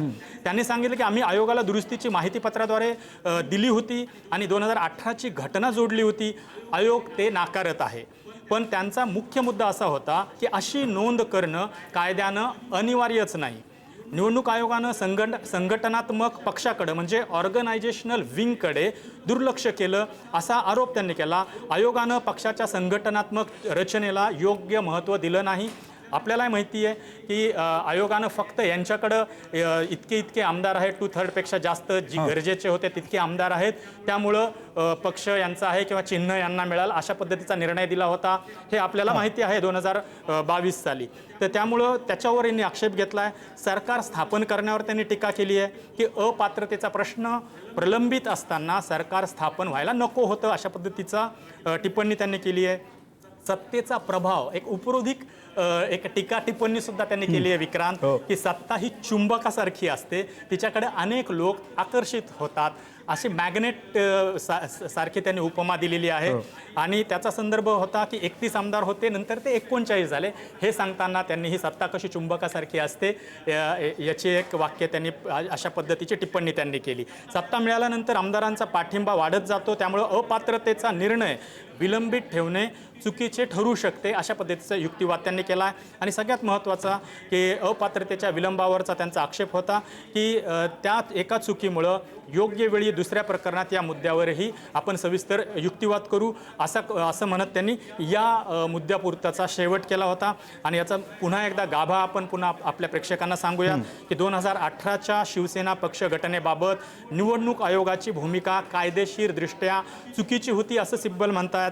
संघटनात्मक पक्षाला म्हणजे ऑर्गनायझेशनल विंगला पुरेसं महत्त्व देण्यात आलं नाही, ही दुसरी त्यांचा मुद्दा होता. आणि तिसरा मुद्दा होता अपात्रतेचा निर्णय प्रलंबित राहिल्यामुळं बंडखोर गटाला सत्तेचा फायदा झाला आणि त्यांचा पाठिंबा वाढत गेला अशा पद्धतीचा युक्तिवाद त्यांनी केला आहे. विक्रांत सर, तुम्हालाच आणखी एक प्रश्न विचारायचा आहे. म्हणजे मंजुनाथ सर ज्यावेळी विश्लेषण करतायत त्यावेळी ते एक मुद्दा त्यांनी 2 ते 3 वेळा मांडला. तो असा होता की जे कोणी आमदार निघून गेले म्हणजे ते फुटले का त्याच पक्षात होते, त्यांची नाराजी होती, तो मुद्दा वेगळा, पण ते कुठेही पक्षाविरोधात बोललेले नाही, ते पक्ष नेतृत्वाविरोधात बोललेत. ही सगळी परिस्थिती टाइमलाईन जेव्हा तुम्ही आठवताय 2022 पासूनची, तेव्हा तुम्हाला नेमकं काय आठवतंय? पक्षाविरोधात बोललेत, पक्ष नेतृत्वाविरोधात बोललेत, काय काय घडत गेलंय? पक्षविरोधात तर ते बोललेलेच नाही. त्यांचा मुख्य रोख हा पक्षप्रमुख उद्धव ठाकरे यांच्यावरच होता. दुसरे त्यांचं आवडतं टार्गेट होतं संजय राऊत. आणि त्यांनी म्हणजे हे तत्व पाळलं होतं की पक्ष, शिवसेना, धनुष्यबाण, बाळासाहेब ठाकरे यांच्याबद्दल त्यांनी एकही वावगं अक्षर आपल्या तोंडातून बाहेर जाणार नाही याची पूर्णपणे काळजी घेतली. सुरुवातीच्या काळात तर त्यांनी उद्धव ठाकरेंवर सुद्धा थेट नाव घेऊन कुठल्याही खालच्या पद्धतीची टीका केली नाही किंवा ज्याला आपण म्हणूया की कटुता वाटेल अशी टीका त्यांनी केलेली नव्हती. त्यांनी त्यांचे आक्षेप मांडले होते की आमचे मुद्दे ऐकले जात नाहीत, आम्हाला वेळ दिला जात नाही, आम्हाला ताटकळत ठेवलं जातं, आमच्या प्रश्नांकडं घेऊन आम्हाला बोलता येत नाही, पक्षप्रमुख हे संघटनेकडं लक्ष देत नाहीत, आमच्या पक्षाच्या मुख्यमंत्री असून सुद्धा आम्हाला निधीमध्ये दुजाभाव, तिथं पण त्यावेळेस अजितदादा सोबतच होते म्हणजे त्यावेळेस मवियाचं सरकार असताना त्यामुळे त्यांनी पूर्ण एक रोख दिला होता, तो म्हणजे राष्ट्रवादी सगळ्यात जास्त निधी घेऊन जाते, आपला मुख्यमंत्री असून सुद्धा आम्हाला निधी मिळत नाही, असे आक्षेप त्यांनी नोंदवले. कुठंही त्यांनी पक्षाच्या बद्दल नाराज आहोत किंवा आम्ही पक्ष सोडतोय अशा पद्धतीची भाषा वापरली नव्हती. त्यामुळं अगेन बाळासाहेब ठाकरेंच्या बद्दल, हिंदुत्वाच्या बद्दल, की कशा पद्धतीने आम्ही हिंदुत्वापासून दूर जातोय वगैरे असे सगळे मुद्दे ते मांडत राहिले. इथं वापस आल्यानंतरही पहिला काही काळ अगदी एकनाथ शिंदे त्यावेळेस किती लोकांना वाटलं होतं माहिती नाही, पण ते मुख्यमंत्री झाले आणि त्यांचं पहिलं भाषण जे आपण ऐकलं ते आजही अनेकांना आठवत असेल विक्रांत, की त्या भाषणापर्यंत सुद्धा त्यांनी कुठेही कडूसर कडवट अशी टीका नव्हती केली उद्धव ठाकरेंवर.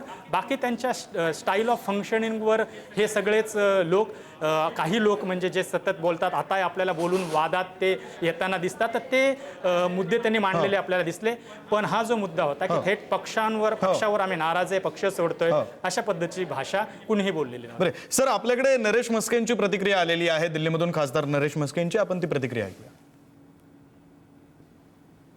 कपिल सिब्बल युक्तिवाद म्हणजे काही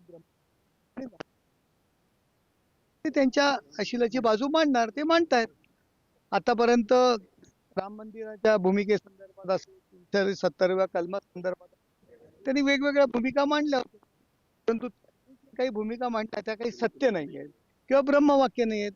न्यायाधीश यावरती निर्णय देतील. तुम्ही उल्लेख केला होता, काय भूमिका होती राम मंदिराच्या वेळी? त्यांनी सुद्धा राम मंदिराच्या वेळी, निवडणुकीनंतर निर्णय द्यावा राम मंदिराच्या संदर्भातला, अशा अनेक मुद्दे वेगवेगळे मांडले होते.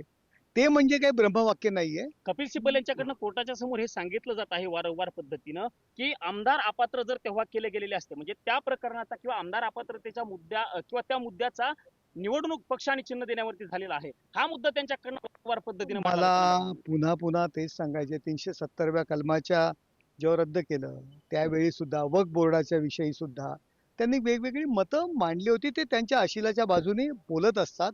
शेवटी ते वकील आहेत, त्यांच्याकडे आलेल्या पार्टीची पहिला प्रश्न बाजू मांडणं, बाजू मांडणं, हे बघा पत्रतेवर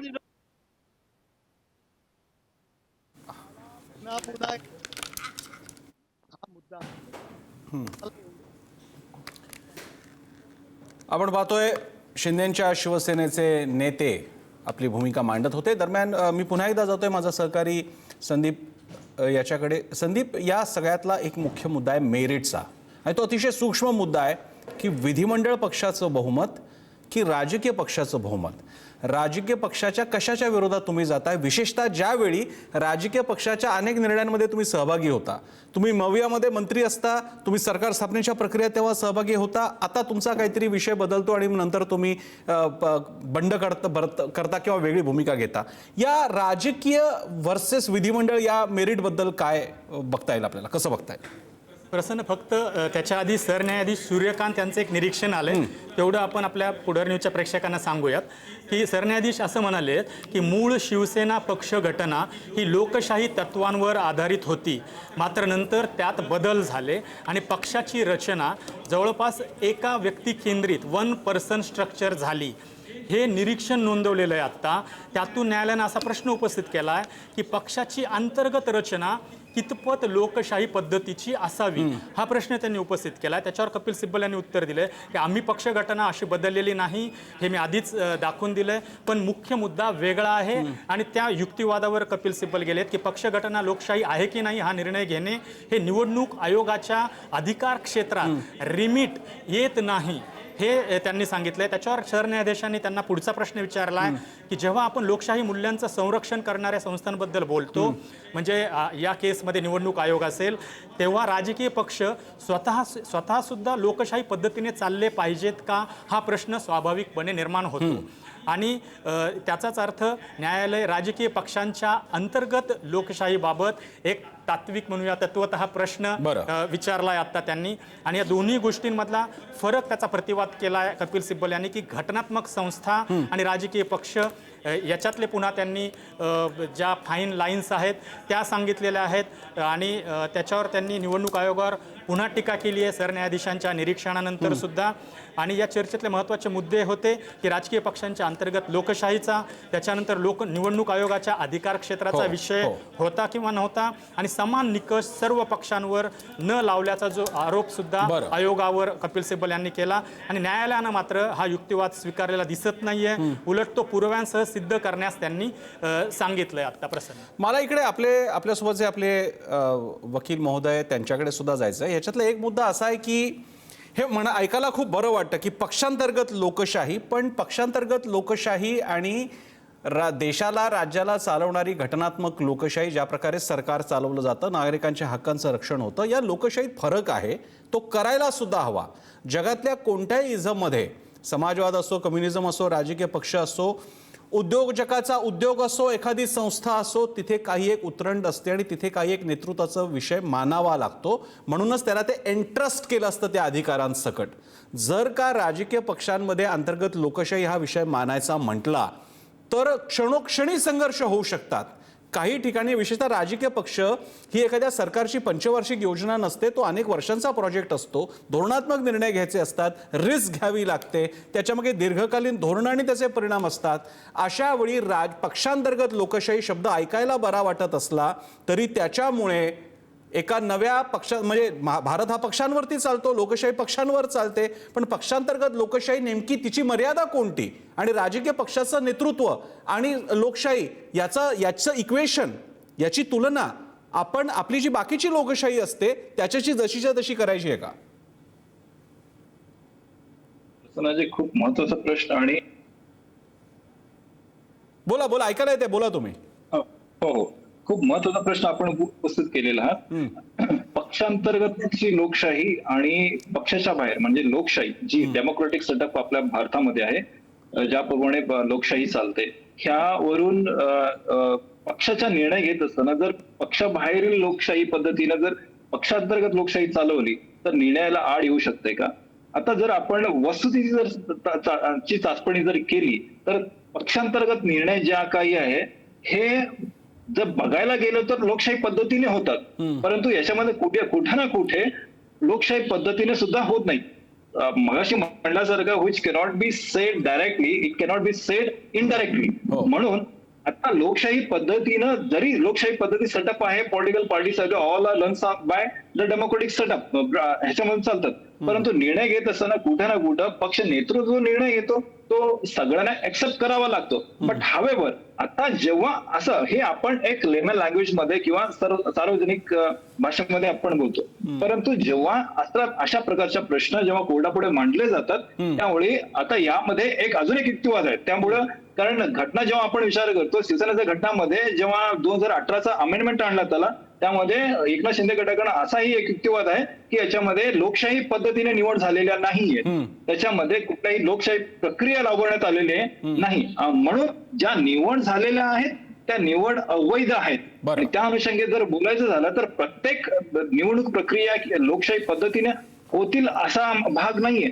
ज्याच्यामध्ये काही निर्णय हा जो पक्षाचा मोर्चा असतो किंवा पक्ष नेतृत्व असतं ते निर्णय घेत असतात. याचा अर्थ डेमोक्रेटिक व्हायोलेशन झाला असाही होत नाही. बट त्याला काही ऑब्जेक्शन जर येत असतील, समजा मला नेतृत्व दिला, मला एका पक्षाचा प्रमुख बनवण्यात आला, त्या पक्षाच्या कार्यकर्त्यांना जर माझा नेतृत्व अमान्य असेल तर त्याबद्दल ते बोलू शकतात. That is their democratic right, that is their fundamental right which is enriched in the constitution of the India. मग अशा प्रकारचं असताना पक्षाचा निर्णय घेत असताना काही बाधा येईल का असा आपला प्रश्न असतो. बट आता याच्या वेळी काही जे इम्पॉर्टंट डिसिजन्स आहेत, हे निर्णय कधी कधी पक्ष एक संसदीय बोर्ड असतो, पक्षाची बोर्ड असते, त्या बोर्डमध्ये सगळे निर्णय घेतले असतात. कारण कार्यकर्त्यांच्या पर्यंत सगळ्यांना विचारून हा निर्णय घेत नाही. कार्यकर्त्याचे प्रातिनिधिक म्हणून नेतृत्व असतं, तर संसदीय बोर्ड असतो, त्या बोर्डापुढे हा सगळे निर्णय होतात आणि त्या निर्णय घेतल्यामुळे पक्ष नेतृत्व ठरवले जाते. याचाच अर्थ पक्षांतर्गत सुद्धा लोकशाही राबवली जाते.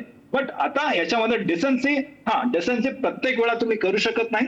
काही ना काही जर हा मुद्दा खूप मोठा असेल आणि त्याच्यामध्ये आक्षेप असेल तर मेजॉरिटी व्हाईस एका बाजूने जात असेल तर पक्ष नेतृत्व तो निर्णयही बदलतो. काही वेळा आपण जर पाहिलो तर पक्षांतर्गत एखादा मुख्यमंत्रीसाठी निर्णय दिला जातो, त्या निर्णयाला सुद्धा पक्षामध्ये जेव्हा वाद उपस्थित होतात त्या पक्ष मुख्यमंत्री पदाला जो निर्णय दिलेला असतो, एखादा नियुक्ती केलेली असते, त्यांना सुद्धा पाय उतार होऊन दुसऱ्यांना नियुक्ती करावी लागते. This is all called democratic setup, internal democracy, outer layer of a democracy, आणि त्याच्यामध्ये असलेला पक्षांतर्गत असलेला लोकशाही. आणि म्हणून कुठे ना कुठं पक्षामध्ये डिसेन्सी हा कामाचा असतो आणि तो असायला पाहिजे, but it is limited to some. परंतु कोर्ट यावरती निर्णय घेणार आहे. कपिल सिब्बल यांची मतं म्हणजे काय ब्रह्मवाक्य नाहीये, त्याकरता न्यायाधीशांची नेमणूक.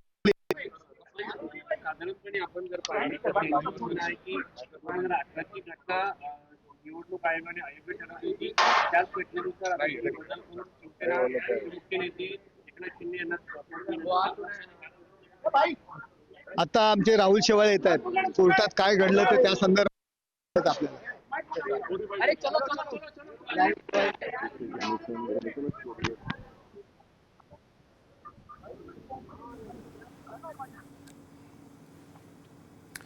आपण पुन्हा एकदा याच विषयाकडे जाऊयात, कारण सगळेच मुद्दे दोन्हीकडनं मांडले जात असताना याच्यातले काही विषय असे आहेत की जे पक्षांतर्गत घडामोडींच्या संदर्भातले आहेत.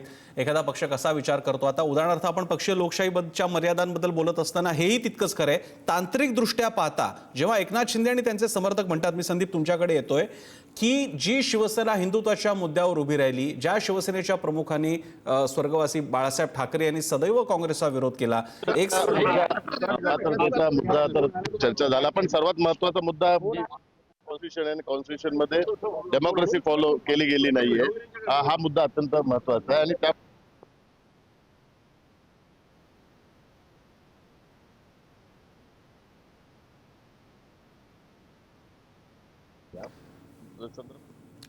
शेवाळे यांपर्यंत त्यांचा बहुधा काही तांत्रिक अडचणीमुळे आवाज आला नसेल. मी पुन्हा एकदा संदीपकडे जातो. संदीप, हा जो मुद्दा आहे की पक्ष केवळ नुसता चालवायचा नाहीये, जे एस रायव्हल्स राहिलेले त्यांच्याबरोबर सत्ता स्थापन केली जात असताना आम्ही बाळासाहेबांचा विचार पुढे नेला, हे शिंदे अनेकदा म्हणाले होते. हा आणि ही सगळी राजकीय गोष्ट आहे. आणि नेमका इकडे अडचण अशी आहे, निर्णय घेणारं कोर्ट संविधानाच्या माध्यमातून, प्रक्रियेच्या माध्यमातून काम करत आहे, वेराज पक्ष कसा चालवला जावा याच्याबद्दलच्या तरतुदी तशा नाही आहेत. कारण आपलं संविधान, आपला हा देश ज्या तत्वांवर चालतो तो डेमोक्रॅटिक संस्थांच्या चालवण्याच्या दृष्टीने आहे. राजकीय पक्ष ही त्याच्या पुढची पलीकडची गुंतागुंतीची गोष्ट आहे. म्हणून माझा तुम्हाला प्रश्न आहे, जेव्हा शिंदे या मेरिटबद्दल उद्या जर का बोलत असतील की हा हिंदुत्ववादी पक्ष आहे पण तो काँग्रेसबरोबर चाललाय म्हणून आम्ही बंड केलं, मग इथे विरोध किती जणांचा होता ते बघावं लागेल. सगळ्या कार्यकर्त्यांचा विरोध मानायचा की कार्यकर्त्यांद्वारे रिप्रेझेंट झालेले जे समिती असेल पक्षाची तिचा विरोध मानायचा, या मेजर्सबद्दल काय वाटतं? आपण या आमदारांना अनेकदा बोलताना पाहिलं या बंडानंतर प्रसन्न, तर त्यांचं महत्त्वाचा मुद्दा होता की आम्ही 5-5, 6-6 लाख लोकांमधून निवडून येतो, त्यामुळं आमच्या मताला किंमत काही आहे की नाही. आम्हाला ह्या शिवसैनिकांनी निवडून दिलं. सोबत आपल्याला माहिती आहे 2019ला भाजप आणि शिवसेना एकत्र निवडणूक लढले, युती म्हणूनच 163 जागा आल्या होत्या वगैरे. तर त्यामुळं त्यावेळेस तर पक्षप्रमुखाचा आदेश मानून आम्ही सोबत गेलो होतो. पण मग ते आता त्या मुद्द्यांमधलं मेरिट आपण अनेकदा चर्चा करून झालेली आहे त्याची सर्वांनी. पण मग हिंदुत्वाचे विचार विसरले उद्धव ठाकरे. त्याच्यानंतर आपल्या आमदारांना वेळ देणं थांबवलं त्यांनी. कोरोनाचा काळ होता वगैरे आपल्याला माहिती आहे की त्याच्यानंतर निधीचा एक मुद्दा आपण बऱ्याचदा सांगून झाला की कशा पद्धतीनं शिवसेनेच्या आमदारांनाच निधीसाठी झगडावं लागायचं वगैरे. असे कारण देऊन कुठंतरी तात्विक एक बैठक त्याला देण्याचा प्रयत्न यांनी केला. आणि हे पण खरंच आहे की ही लोक कोणी 5-5 वेळा आमदार झालेलं होतं, कोणी 6-6 वेळा आमदार झालेलं होतं. त्यामुळं पक्षामध्ये कालपर्यंत ते सगळे चांगले होते. ज्यावेळेस त्यांनी गद्दार ते झालेले नव्हते, त्याच्या आदल्या दिवशीपर्यंत तर हेच एकनाथ शिंदे नंबर 1 नंबर 2 होते. बाकीची जी लोक त्यानंतर नकोशी झाली किंवा ज्यांच्या गद्दारीच्या कहाण्या हे सांगायला सुरुवात झाली, ती लोक सुद्धा एकत्र होती. आणि संदीप, इकडे मी थोडंसं तुम्हाला थांबवतोय. आता एक्झॅक्ट जे मुद्दे समोर येत आहेत त्याच्यामध्ये हाच मुद्दा कपिल सिब्बलांसमोर आला होता की संविधानात्मक लोकशाही आणि पक्षातली लोकशाही याच्यात फरक आहे का. याबाबतीत सिब्बलांनी मान्य केलं की ह्या गोष्टी वेगळ्या, ते मान्य करावं लागेल. कारण लोकशाही मानायचं म्हटलं तर एक फार म्हणजे पक्षांतर्गत लोकशाही जशी लोकशाही संस्था चालतात तसंच्या तसं मानायचं म्हटलं तर फार मोठी अडचण उपस्थित होईल. ती अडचण संघापासून भाजपमध्ये निवडणुका होतात, पण त्याच्यामध्ये सुद्धा मानलं जातं की प्रामुख्यानं जे वरचे दोन वरिष्ठ नेते आहेत मोदी आणि शहा यांच्या मताने सगळ्या गोष्टी चालतात. काँग्रेसमध्ये लोकशाही एका पक्षांतर्गत मानलं जातं, पण आपल्याला कल्पना आहे सदैव नेहमी गांधी घराण्याची सत्ता राहिलेली आहे. कम्युनिस्टांमध्ये लोकशाही एका निवडणुका होतात मानलं जातं, पण तरी सुद्धा कम्युनिस्टांची जी मूळ धारणा आहे ती अग्रदलाची आहे. ती भारतीय लोकशाही पद्धतीने संस्था चालवायची नाहीये. खरा कम्युनिझम आहे त्याच्यामध्ये असं काही भानगड नसते. तिकडे एक अग्रदल असतं, त्याच्यात एक पॉलिट ब्युरो असतो, त्याचा प्रमुख असतो, त्याला असा कुठलाही काळ देत आहेत. सांगायचा मुद्दा असा, अशा प्रकारे लोकशाहीची तत्व, संविधानात्मक लोकशाहीची संस्था चालवायची तत्व राजकीय पक्षांना लावायची म्हटली तर अडचण होईल. मी पुन्हा आपले विधिज्ञ आपल्यासोबत आहे त्यांच्याकडे पुन्हा एकदा या विषयासाठी जाईन की हे एकीकडे मेरिट बद्दल बोललं जात असताना सगळ्या या केसच्या प्रत्यक्षात जेव्हा निर्णय घेता येईल तेव्हा आता समोर चित्र काय आहे. शिवसेना आहे, तिच्या बाबतीत एक निर्णय झालेला आहे, ती शिंदे कंटिन्यू करतायत, त्या अंतर्गत निर्णय घेण्यात आलेले, निवडणुका लढवल्या गेलेल्या आहेत. मग आता पुढचा पर्याय काय असेल? आता यासाठी पर्याय एवढाच असेल की सध्या ज्या निवडणूक प्रक्रिया चालली, जो सध्या मेहरबान कोर्टापुढं प्रक्रिया प्रकरण पेंडिंग आहे, आता त्याच्यामध्ये निर्णय काय असेल. आणि देन आता सध्या खरं तर पुलाखाली खूप पाणी वाहलेलं आहे. त्याच्यामुळे अगोदर पक्ष निर्णय झालेल्या होत्या, कोर्टाने निर्णय दिला, त्याच्यानंतर अध्यक्षांकडे प्रकरण गेलं, अध्यक्षांनी परत डिस्क्वालिफिकेशन नाकारला आणि सध्या ज्या पेंडिंग आहेत त्यापर्यंत आतापर्यंत भरपूर काही लोकशाही प्रक्रिया त्याच्यामध्ये राबवली गेलेल्या. नवीन सत्ता आला त्याच्यामध्ये सुद्धा, त्या सत्तेमध्ये सुद्धा ते आहेत. आणि त्यामुळं या सगळ्या प्रकरणामध्ये आपण पाहत असताना एक मला वाटतं एक केस स्टडी म्हणून आपण असं पाहावा. आणि त्याच्यामध्ये का, कारण हा जो केस आहे, कारण न भूतो न भविष्यते, कारण मगाशी सुद्धा बोलत होतो या प्रकारचा केस या अगोदर सुप्रीम कोर्टापुढे येऊ घातलेला नाही. सध्या जो प्रकरण आहे हा एक युनिक प्रकरण आहे ज्याच्यामध्ये आपण पक्ष संघटना आणि पक्षामधील आमदार कसं पक्षांतर करतात किंवा पक्ष सोडून जात आहेत, त्याच्यामध्ये स्प्लिट आहे की नाही, खरा पक्ष कुठला, इथपर्यंत हा प्रश्न येतोय. कारण खरा पक्ष जेव्हा आपण पाहतो तर त्यावेळी 1999 घटना पुढे येते, 2018 घटना पुढे येते. मग याच्यामधील परत लोकशाही प्रक्रियाप्रमाणे या सगळ्या निवड झालेल्या आहेत की नाही. मग अशा परिस्थिती असताना आपण नक्कीच विचार करण्यासारखा एक भाग आहे की याच्यामध्ये लोकशाही पद्धतीनं काही कृत्य झालेली आहे की नाही. जर झाली असतील तर लोकशाही पद्धतीने झालेली आहेत की नाही, त्याच्यामध्ये डिसेन्सी ह्या पद्धतीला सुद्धा वाव दिलेला आहे की नाही, दिलेला असेल तर त्याच्या सुद्धा काही उहापोह झालेला आहे की नाही. मग या सगळ्या गोष्टींचा आपण विचार केला तर मगाशी आपण जो सेगमेंट करत होतो त्याबद्दल कुठं ना कुठं माझी एक सहमती, लिनियंट वे मध्ये काही एक सहमती येऊ शकते की पक्ष निर्णयामध्ये संपूर्णपणे डेमोक्रेसी असू शकत नाही. कारण असेल तर पक्ष चालीसाठी किंवा पक्ष चालण्यासाठी त्याला कुठं ना कुठं बाधा येऊ शकतो. जो संसदीय बोर्ड असतो तो खूप महत्वाचा असतो. त्याच्यामध्ये ज्या निर्णय घेतला जातात तो निर्णय सगळ्यांना आपल्याला मान्य करावे लागतात. कारण संसदीय बोर्डमध्ये असलेल्या जे नेते आहेत त्यांना कुठेतरी आपण असं करतो. एक मुद्दा मात्र येतो शेवटी, काहीतरी हा पक्ष कुणाचा याच्यावरती काहीतरी आपल्याला काहीतरी आता कोर्टाला ठरवावं लागेल ना. आता एक नवीन केस समोर आली आहे तर मग राजकीय पक्षाच्या बाबतीत नगरसेवकांपासून खासदारांपर्यंत ज्याला सभागृह म्हणतात, मग ते सभागृह महापालिकेचं असो की संसदेचं असो, सभागृहीय सदस्यांची संख्या ज्याच्या बाजूने जास्त तो पक्षाचा प्रमुख मानायचा की एकूणच संपूर्ण पक्ष कार्यकर्त्यांसकट, छोट्या कार्यकर्त्यापासून शाखा प्रमुखापासून विभागाध्यक्षापासून प्रदेशाध्यक्षापर्यंत खजिनदारापर्यंत हे सगळं ज्याच्या पारड्यात मत टाकणार त्याचं बहुमत. त्यामुळे आता जर का लोकशाही मानायची म्हटली तर पक्षांतर्गत लोकशाही विधिमंडळ पक्षीय सदस्यांची मानायची का कार्यकर्त्यांची मानायची? प्रसन्नजी, याच्यामध्ये खूप गमतीशीर मुद्दा असा आहे तर आपण जेव्हा एक पॉलिटिकल पक्ष म्हणतो, काँग्रेस असू दे, भाजपा असू दे, शिवसेना असू दे, त्याच्यामध्ये काय असतं की आमदार खासदार जे आहेत तेही पॉलिटिकल पार्टीमध्ये इन्व्हॉल्ड असतात. म्हणजे त्यांच्याकडेही राजकीय जबाबदारी असतात. ज्या अर्थे एखाद्या पक्षामधील, समजा मी एक आमदार आहे आणि माझ्याकडे पक्षाचं जिल्हाध्यक्षपद दिलेलं आहे, म्हणजेच मी पॉलिटिकल पार्टीमध्ये सुद्धा इन्व्हॉल्ड झालो. देन आता मेजॉरिटी डिसाईड करताना कोर्टाला खूप महत्वाचा प्रश्न आणि एक कॉम्प्लिकेटेड गुंतागुंतीचा प्रश्न असा आहे की जो नेतृत्व, म्हणजे समजा एखादा आमदार दोन्ही बाजूने आहे, जो पॉलिटिकली हेड मध्ये सुद्धा आहे, पॉलिटिकल पार्टीमध्ये सुद्धा इन्व्हॉल्ड आहे आणि तो विधिमंडळामध्ये सुद्धा आहे, म्हणजे आमदार खासदार सुद्धा असू शकतो किंवा मंत्रिमंडळामध्ये सुद्धा असू शकतो. मग त्याची मेजॉरिटी आपण कसं काउंट करणार? आता ज्या पद्धतीने आपण आपला जो विचारलेला प्रश्न आहे की नगरसेवक किंवा महानगरपालिकेपासून ते इव्हन स्थानिक स्वराज्य संस्थेपासून ते विधानसभा किंवा राज्यसभा आपण लोकसभेपर्यंत आपण विचार करूयात. मग या सगळ्या पक्ष ह्याच्यामधून असा प्रश्न पुढे येतोय की जर आता का, कारण हा नवा प्रश्न आहे, या अगोदर कधीही हा प्रश्न सॉल्व्ह झालेला नाही, किंबहुना हा युनिक प्रश्न कोर्टासमोर येतो. कोर्टाला हाही एक प्रश्न, मोठा प्रश्न आहे की जर मेजॉरिटी आपण कन्सिडर करायचं असेल तर लेट अस सी आता ऍज ऑन सध्याचे जे कायदे आहेत त्या कायद्याप्रमाणे पॉलिटिकल फ्रंट मधील, पॉलिटिकल पार्टी मधील जी मेजॉरिटी ती कन्सिडर करायला असं सांगतं.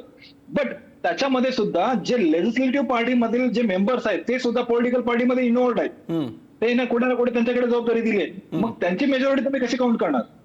नाही त्याच्यात म्हणजे मंजुनाजी तुम्ही त्याच्यामध्ये, आणि मला कल्पना आहे राजू वाघमारे तुम्ही आलेलात, मी तुमच्याकडे येतो, तुम्हाला फार प्रतीक्षा मी करू देणार नाही, पण एक मुद्दा इंटरेस्टिंग आहे, तुम्हाला पण त्याच्याबद्दल बोलायला आवडेल मला खात्री आहे. मंजुनाजी इथे अडचण अशी आहे, विधिमंडळ पक्ष म्हणजे विधिमंडळ शब्द सोडून द्या, नगरसेवकापासून खासदारापर्यंत की जे लोकशाही संसदीय परंपरेतल्या विविध सभागृहांचे सदस्य आहेत, त्यांची सदस्य संख्या समजा सगळी एकनाथ शिंदेच्या बाजूने आहे, ते निवडून कुणाच्या बळावर आले?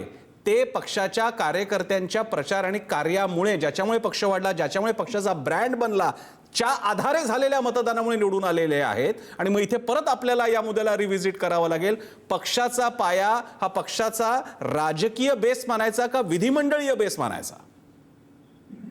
Exactly, this is contrary. आता डेब्युटेबल इश्यू आहे, त्याच्यामध्ये मान्य केला मंजुनाथजी, तर मग प्रसंगी ते विधिमंडळाच्या अध्यक्षांना सुद्धा मान्य करावा लागेल. इकडे जो प्रकार झाला, विधिमंडळ अध्यक्षांनी हे लक्षात न घेता सर्व विधिमंडळाच्या बहुमताने निर्णय दिला. ते कुठून आले? ते विधिमंडळात कसे आले? ते आले कारण पक्ष कार्यकर्ते होते, ते आले कारण त्यांच्या निवडणुकांसाठी त्यांनी काम केलं होतं. ज्यांचा प्रमुख कोण होता? पक्षाध्यक्ष होता, आणि त्याच्या विरोधात तुम्ही निवडणुकीच्या काळात गेला नव्हता. तुम्ही निवडणुकीच्या काळात उद्धव ठाकरेंचं काय नेतृत्व, कसं वाईट आहे, काय बोलला नव्हता. आता तुम्ही म्हणत असाल आमचा लोकशाहीचा मार्ग, तर प्रॉब्लेम येऊ शकतो. नाही, एक्झॅक्टली, आपण जर पाहिलं तर कुठलाही विधिमंडळाचा उगम हा पॉलिटिकल पार्टी मधूनच होतो. एक्झॅक्टली, कारण without political party there could not be an existence of a legislative party. That is for hey. त्यामुळं त्याच्यामध्ये विदाउट पॉलिटिकल पार्टी जेव्हा लेजिस्लेटिव्ह पार्टी एक्झिस्टन्स मध्ये येऊ शकत नाही, तर त्यावेळी पॉलिटिकल पार्टीला अनन्यसाधारण महत्व येऊ शकतं. एक्झॅक्टली. म्हणून आता याच्यामध्ये सुद्धा ज्या पद्धतीने आपण या सगळ्या घटकांचा आपण विचार करायलाच भाग आहे. पॉलिटिकल पार्टी म्हणून जेव्हा विचार आपण करतो तेव्हा प्रत्येक कार्यकर्त्यापासून हेतपर्यंत सगळ्यांचा विचार करणं भाग आहे. आणि म्हणून विधिमंडळ असू दे, आपण ज्या पद्धतीनं नगरसेवक किंवा ह्या सगळ्या गोष्टींचा विचार केला तर पॉलिटिकल फ्रंट बद्दल नक्कीच त्यांना विचार करावा लागेल. मी राजू वाघमारेकडे हाच मुद्दा घेऊन जातो. राजू वाघमारेजी, तुम्ही या विषयावर बोला, मला तुमची पहिली प्रतिक्रिया घ्यायची आहे. फक्त त्याला एक रायडर देतो तुम्हाला, एक पॉइंटर देतो त्यामध्ये. म्हणूनच अशी गमतीदार कमेंट त्या काळात ऐकायला येत होती की मनसेचा एकच आमदार त्या काळात होता. मग उद्या तो म्हणाला की मी मनसेचा आमदार आहे विधिमंडळामध्ये, मनसे पक्ष माझा आहे. टेक्निकली स्पीकिंग तो बरोबर आहे, कारण त्याचा एकच आमदार असल्यामुळे त्या अर्थानं बहुमत पक्षांतर्गत आमदारकीचं त्याच्याकडेच आहे. किंवा उद्या समजा मुंबई महापालिकेतले आणि नाशिकमधले नगरसेवक सुद्धा म्हणाले आम्ही या आमदारासोबत आहोत, त्यामुळे आम्ही मनसे सोबत आहोत आणि त्यामुळे राज ठाकरे बाहेर आहेत, तर मानायचं का? आणि इथेच विधिमंडळ आणि पक्षाची जी एक भेद तयार होतो, या बाबतीत आपण आता कसं बघाल? नाही, मला वाटतं प्रसन्न, विधिमंडळ आणि पक्षाचा भेद जो आता या प्रकरणानंतर आता बाहेर आलेला आहे, याच्याबद्दल तर विचार करणं योग्य आहे. कारण तुम्ही एक गोष्ट लक्षात घेतली पाहिजे की विधिमंडळाचा अध्यक्ष हा बहुमत ठरवताना याला त्याच्या ज्या गोष्टी आहेत, चाचण्या करायचं म्हणाल किंवा त्यांनी कशावर ठरवायचं म्हणाल, या गोष्टी कम्प्लिटली वेगळ्या आहेत. आणि निवडणूक आयोग जी स्वायत्त संस्था आहे त्याच्या गोष्टी वेगळ्या आहेत. त्याच्यामुळे प्रत्येक जण आपापल्या चाचण्याप्रमाणे निर्णय देणार आणि मग ते निर्णय कदाचित एकमेकाच्या वेगळे असू शकतात किंवा एकत्र असू शकतात. आणि ही परिस्थिती आता पहिल्यांदा झालेली आहे. त्याच्यामुळे आता हे जे म्हणतात की असं बरोबर नाही, तर ते चुकीचं आहे. कारण त्यांच्या चाचण्या ज्या आहेत त्या बहुमताच्या आणि त्या चाचण्याच्या जोरावर विधिमंडळ अध्यक्षांनी महाराष्ट्रात घेतलेला निर्णय बरोबर आहे. त्याच्यामुळे आपण त्यांचा निर्णय चुकीचा म्हणू शकत नाही, कारण त्यांच्या चाचण्या किंवा त्यांच्या जे परिमाण हो महाराष्ट्रात जर तुम्ही बघाल तर निवडणूक आयोगाचं परिपाठ वेगळं आहे आणि तुम्ही जे म्हणता की पक्षांतर्गत लोकशाही आहे की नाही किंवा पक्षांतर्गत लोकशाही आपल्याला चेक करावी लागेल तर ती तुम्ही कशी करणार? कारण त्याचं कुठेच इव्हन पीपल रिप्रेझेंटेटिव्ह ऍक्ट मध्ये पण कुठे दिलेलं नाही की पक्षांतर्गत लोकशाही तुम्ही सिद्ध कशी कराल किंवा ती कशी बघाल. त्याच्यामुळे कपिल सिब्बल जे आता बोलतायत ते सगळं मला असं वाटतं, म्हणजे वकील या नात्याने, मी लॉयर या नात्याने मला असं वाटतं की कपिल सिब्बल जे तार्किक युक्तिवाद करतायत त्यांचा युक्तिवाद कोर्टात टिकेल याबद्दल मी 100% सांशक आहे. म्हणजे मी शिवसेना पक्षाचा आहे म्हणून नाही, कारण ते जे म्हणतायत त्याच्या कुठच्याच गोष्टी या तत्वावर आधारित नाहीत, या तार्किक आहेत. जसं त्या जज साहेबांनी सांगितलं, ते म्हणाले की पक्ष म्हणजे ज्यावेळी अपात्रतेच्या बद्दल तुम्ही काही घटना ज्या बोलतायत त्या याचिका दाखल झाल्यानंतरच्या घटनाचा उल्लेख जर कपिल सिब्बल करत असतील तर तो मान्य करताच येणार नाही कुठच्याच कोर्टात. त्याच्यामुळे ते काय होत नाही. त्याच्यानंतर अपात्रतेसंबंधी कपिल सिब्बल जे म्हणतायत की गुवाहाटीला गेले, गोव्याला गेले, कोणत्याच कॉन्स्टिट्यूशन मध्ये किंवा पीपल रिप्रेझेंटेटिव्ह ऍक्ट मध्ये किंवा कोणत्या ऍक्ट मध्ये असं सांगितलेलं नाही की आमदार एकत्र कुठे जाऊ शकत नाहीत. हा तुमचा मुद्दा आहे की गुवाहाटीला गेले किंवा गोव्याला गेले, अरे ते कुठेही जाऊ शकतात. याचा अर्थ काही शिवसेनेने असं बंधन, कुठच्या पक्षाने असं बंधन टाकलेलं आहे का की आसामचे जे आमदार आहेत ते आसाम सोडून कुठे जाताना पक्ष नेतृत्वाला विचारलं पाहिजे, असं कुठेच नाही कॉन्स्टिट्यूशन मध्ये. त्याच्यामुळे ते जे म्हणतात की गोव्याला गेले, गुवाहाटीला गेले, सो दॅट कॅनॉट बी अपात्रता. प्लस शिवसेना पक्षाच्या विरोधात एकही स्टेटमेंट कोणीच दिले पण मला राजू अकबरेजी मी ऍडव्होकेट राजू अकबरेंसाठी हा माझा प्रश्न आहे. तुम्ही म्हणताय ते बरोबर आहे, मी तुमच्याकडे शिवसेना प्रवक्ते म्हणून नाही विचारेन, म्हणजे आत्ताचा हा प्रश्न की एकदा हे मानायचं म्हटलं तर एखाद्या पक्षाचं कामकाज कसं चालावं, पक्षात लोकशाही, आता तुम्ही म्हणताय की तसं कार्यकर्त्यांपासून नगरसेवक, आमदार, खासदार आमच्या बाजूने, त्यामुळे आम्ही म्हणजे पक्षाचे खरे दावेदार आम्ही आहोत. पण एकदा हे मानायचं म्हटलं तर हे कधीही बदलतं राहू शकतं आणि ते अंतहीन आहे. म्हणजे मग ठीक आहे, आता शिवसेनेची काय स्थिती ते सोडू द्या, उद्या अनेक पक्षांमध्ये असं होत राहील, छोट्या पक्षांची तर आणखी गुंतागुंत होईल. म्हणूनच, आणि मगाशी हे कोर्टात सुद्धा डिस्कस झालेलं आहे, राजकीय पक्षाची लोकशाही आणि संविधानात्मक संस्थांमधली लोकशाही, त्या प्रक्रियेची लोकशाही, याच्यात फरक करावा लागेल.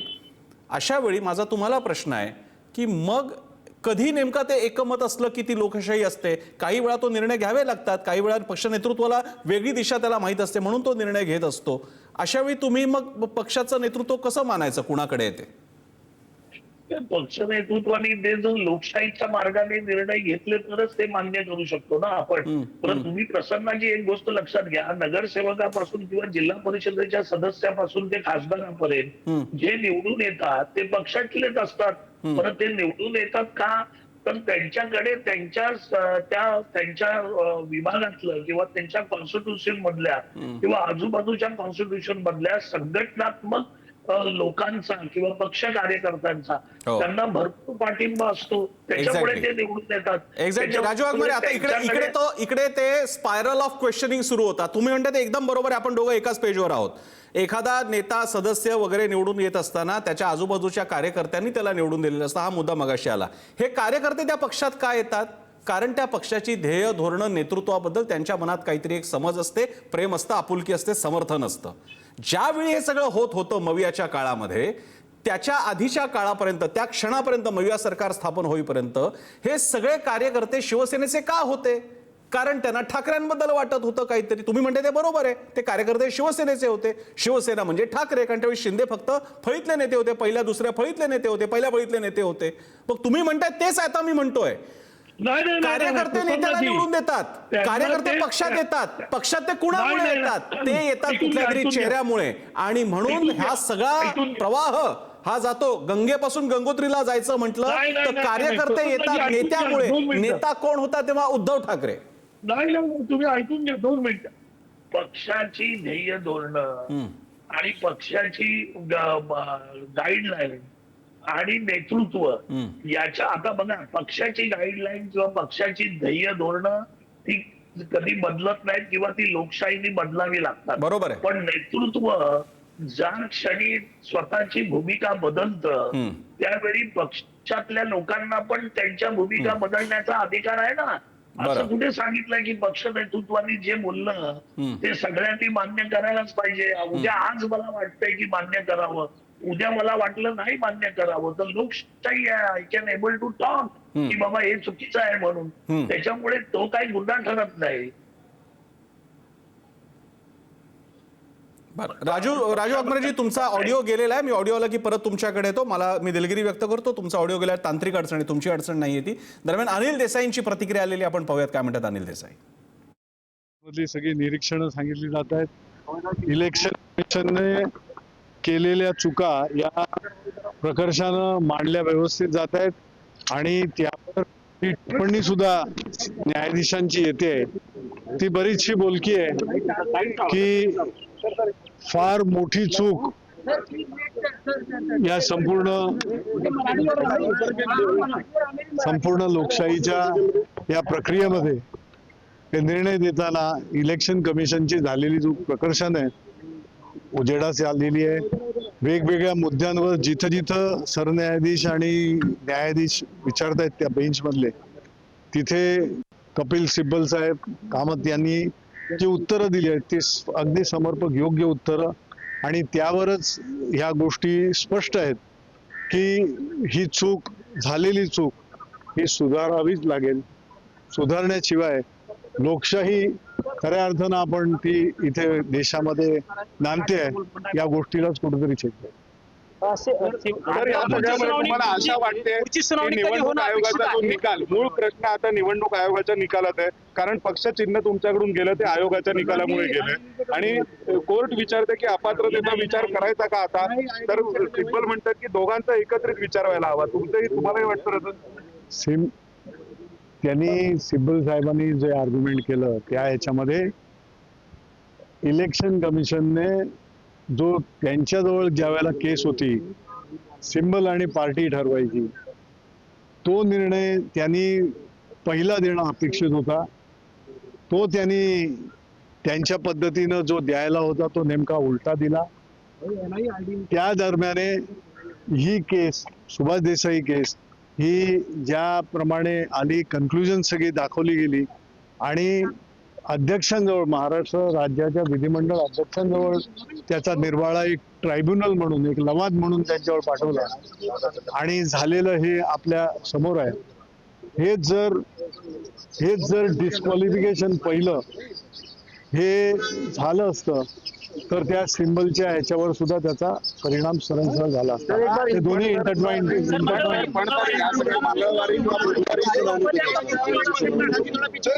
पुढची सुनावणी ही बहुतेक मंगळवार किंवा येत्या बुधवारी.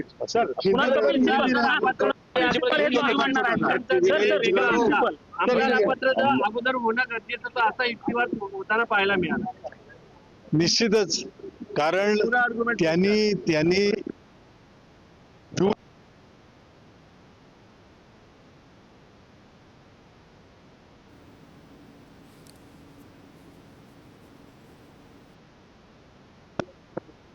आणि त्यामुळे ते हे पहिलं गरजेचं होतं, जे स्पष्ट होतं ज्या कायद्यामध्ये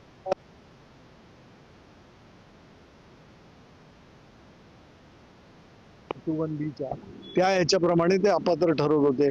ते अपात्र ठरवले असते त्याच वेळेला तर इलेक्शन कमिशनचा सिम्बलचा निर्णय हा त्या प्रकारे होऊच शकला नसता जो 17 फेब्रुवारी 2000.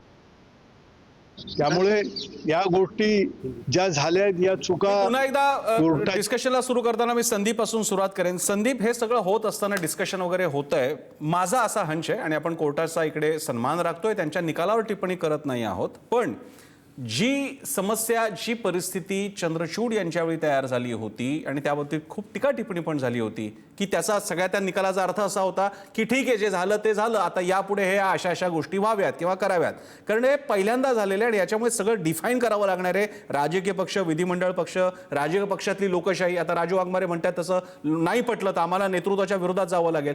कोणत्या निर्णयांच्या वेळी लोकशाही बघायची, मग कोणकोणते निर्णयाचे रेझोल्युशन पास करत बसायचे, असे खूप प्रश्न येत आहेत.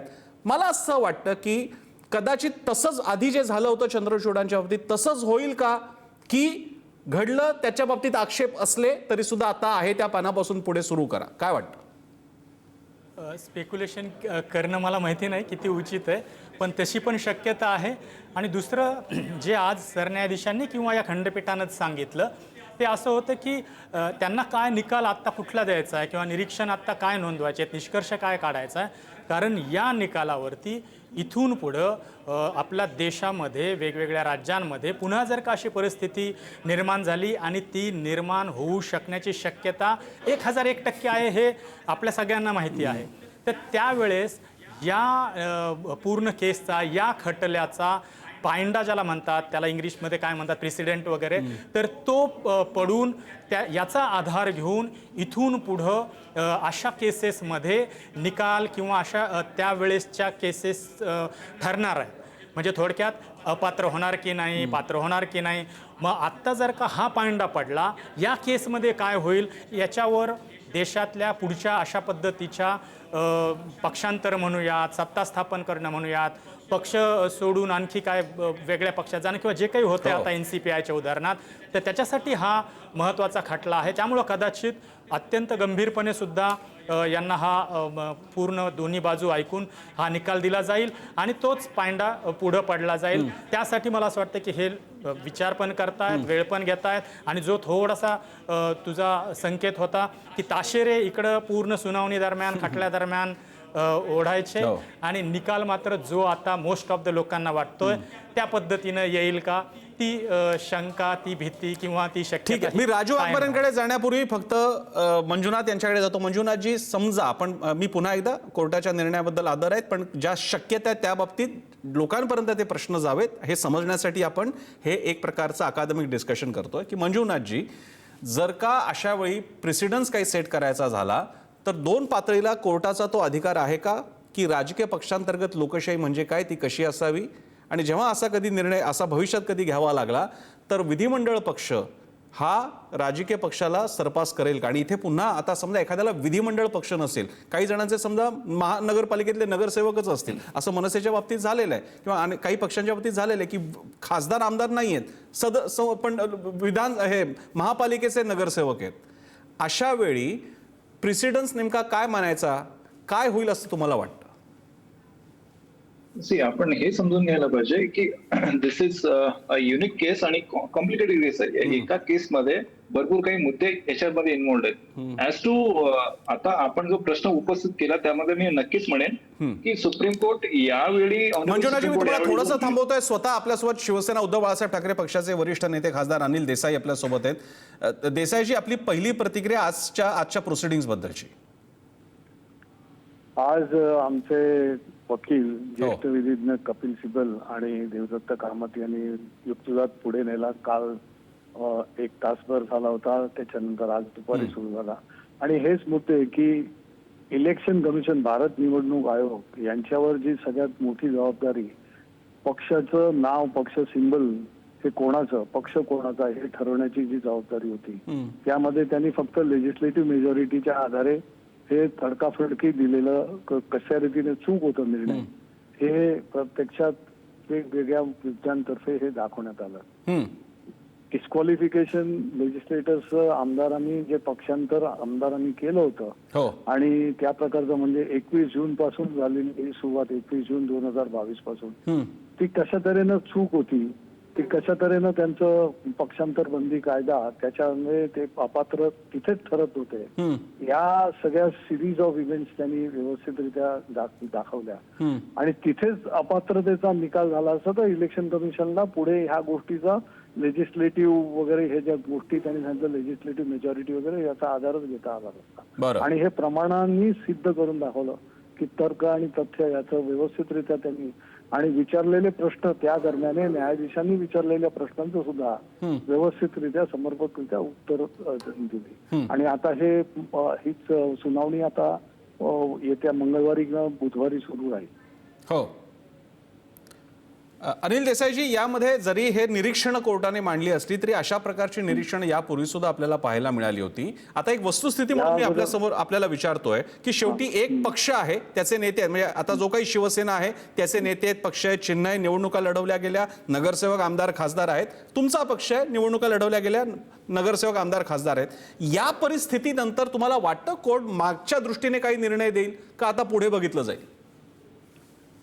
एक गोष्ट लक्षात घ्या, होय, ज्या चुकीमुळे जे असमर्थनीय होतं, जे चुकीचं होतं, त्याला योग्य धरून ज्या वेळेला तशा प्रकारचं हे केलं, त्याच्यानंतर झालेल्या या गोष्टी आहेत. ही चूक ठरवूनच व्यवस्थित नाही झालं असतं, पुढचं झालं असतं का? आज तुम्ही कुठंतरी वेगळं दिशा हे करून पुढे गेलेल्या गोष्टी दाखवत असाल की आज हे सगळं झालेलं आहे, याच्यानंतर इलेक्शन झाल्या, इथे हे वाढले, ते ते होऊच शकत नाही, कारण त्याला इफेक्ट तुम्हाला 21 जून 2022 ला द्यायलाच लागेल. नाहीतर मग लोकशाहीची बूज किंवा लोकशाही कशा रीतीने तुम्ही हे करताय? मग परिच्छेद शेड्यूल 10 कशासाठी आहे? मग पक्षांतर बंदी कायदा कशासाठी आहे? नाहीतर मग प्रत्येक जण तेच करेल जिथं फावतं एका पक्षाच्या याच्यामधनं तिकीट घ्या, निवडणुका लढा आणि मग त्याच्यानंतर कोण जिथे सत्ता आहे त्या सत्तेच्या ह्याच्यामध्ये जायला आपलं कुठेतरी ग्रुप बनवा आणि घुसा.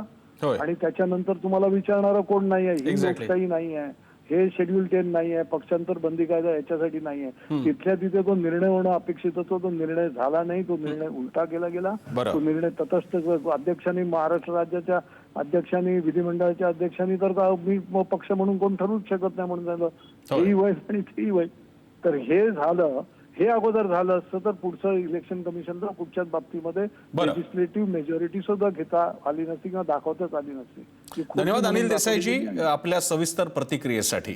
मी यानंतर पहिल्यांदा राजू वाघमारेंकडे जाईन, त्यांची प्रतिक्रिया सुद्धा राहिलेली आणि अनिल देसाईंच्या प्रतिक्रियेबद्दल त्यांना विचारायचंय आणि मग मी आपल्या बाकीच्या 2 मान्यवरांकडे जाईन. राजू वाघमारेजी, आपली पहिली प्रतिक्रिया मगाशी अनिल देसाईंच्या प्रतिक्रियेवर. सगळ्यात पहिलं आदरणीय खासदार अनिल देसाई जे म्हणत होते की ही झालेली चूक आहे, मला त्यांना हे सांगायचं की पहिल्यांदा ही चूक झाली आहे की नाही त्याच्यावर तर तुम्ही आता खटला दाखल केलेला आहे. निवडणूक आयोगाचा निर्णय आमच्या बाजूने आलाय, सगळ्या बाजू आमच्या बरोबर आहेत. आजच्या फक्त तुमचा जो युक्तिवाद आहे त्याच्यावर अनिल देसाई हे ठरवू शकत नाही की हे चूक होतं की नाही. आता जो खटला सुरू आहे त्या खटल्यामध्ये वेगवेगळ्या प्रश्नाची वेगवेगळ्या बाजू आहेत. एक तुमचे निवडणूक चिन्हाची बाजू आहे, जो निवडणूक आयोगाचा आहे. निवडणूक आयोग स्वायत्त संस्था आहे, इंडिपेंडंट बॉडी आहे. सुप्रीम कोर्टासारखेच अधिकार निवडणूक आयोगाला आहेत, त्यांच्या चीफ इलेक्शन ऑफिसरला आहेत. त्याच्यामुळे ते जे निर्णय घेत आहेत तर त्यांचे निर्णय वेगळे असणार आहेत. तुम्ही विधिमंडळ पक्षाच्या अध्यक्षाला जो घटनेने जो पाया घालून दिलेला आहे त्याच्याप्रमाणे निर्णय घेणं हे विधिमंडळ अध्यक्षाचं काम आहे. त्यांनी त्याप्रमाणे निर्णय घेतलेले आहेत आणि हे निर्णय तुम्हाला मान्य नसल्यामुळे तुम्ही आज सुप्रीम कोर्टामध्ये केलेला आहात. आता पीपल रिप्रेझेंटेटिव्ह ऍक्ट मध्ये पक्षांतर्गत लोकशाही किंवा विधिमंडळ पक्ष याच्याबद्दलचा खटला आजपर्यंत कधी आला नव्हता. आता या सगळ्या गोष्टी ज्या इतक्या जास्त प्रमाणात उपस्थित झालेल्या आहेत त्याच्यावरचा जो निकाल आपण जो म्हणतोय की हा प्रेसिडेंट होईल का, तर ऍज अ लॉयर मला असं वाटतं की हा प्रेसिडेंट होणार नाही. कारण शेवटी काय होईल की हा 3 बेंचचा आहे. आपल्याकडे 13 बेंच पर्यंत केशवानंद भारतीचा जो खटला झाला, सगळ्यात हायस्ट बेंच तिथपर्यंत हे जाऊ शकतं. कारण हे शेवटी भारताच्या लोकशाही आणि अर्थात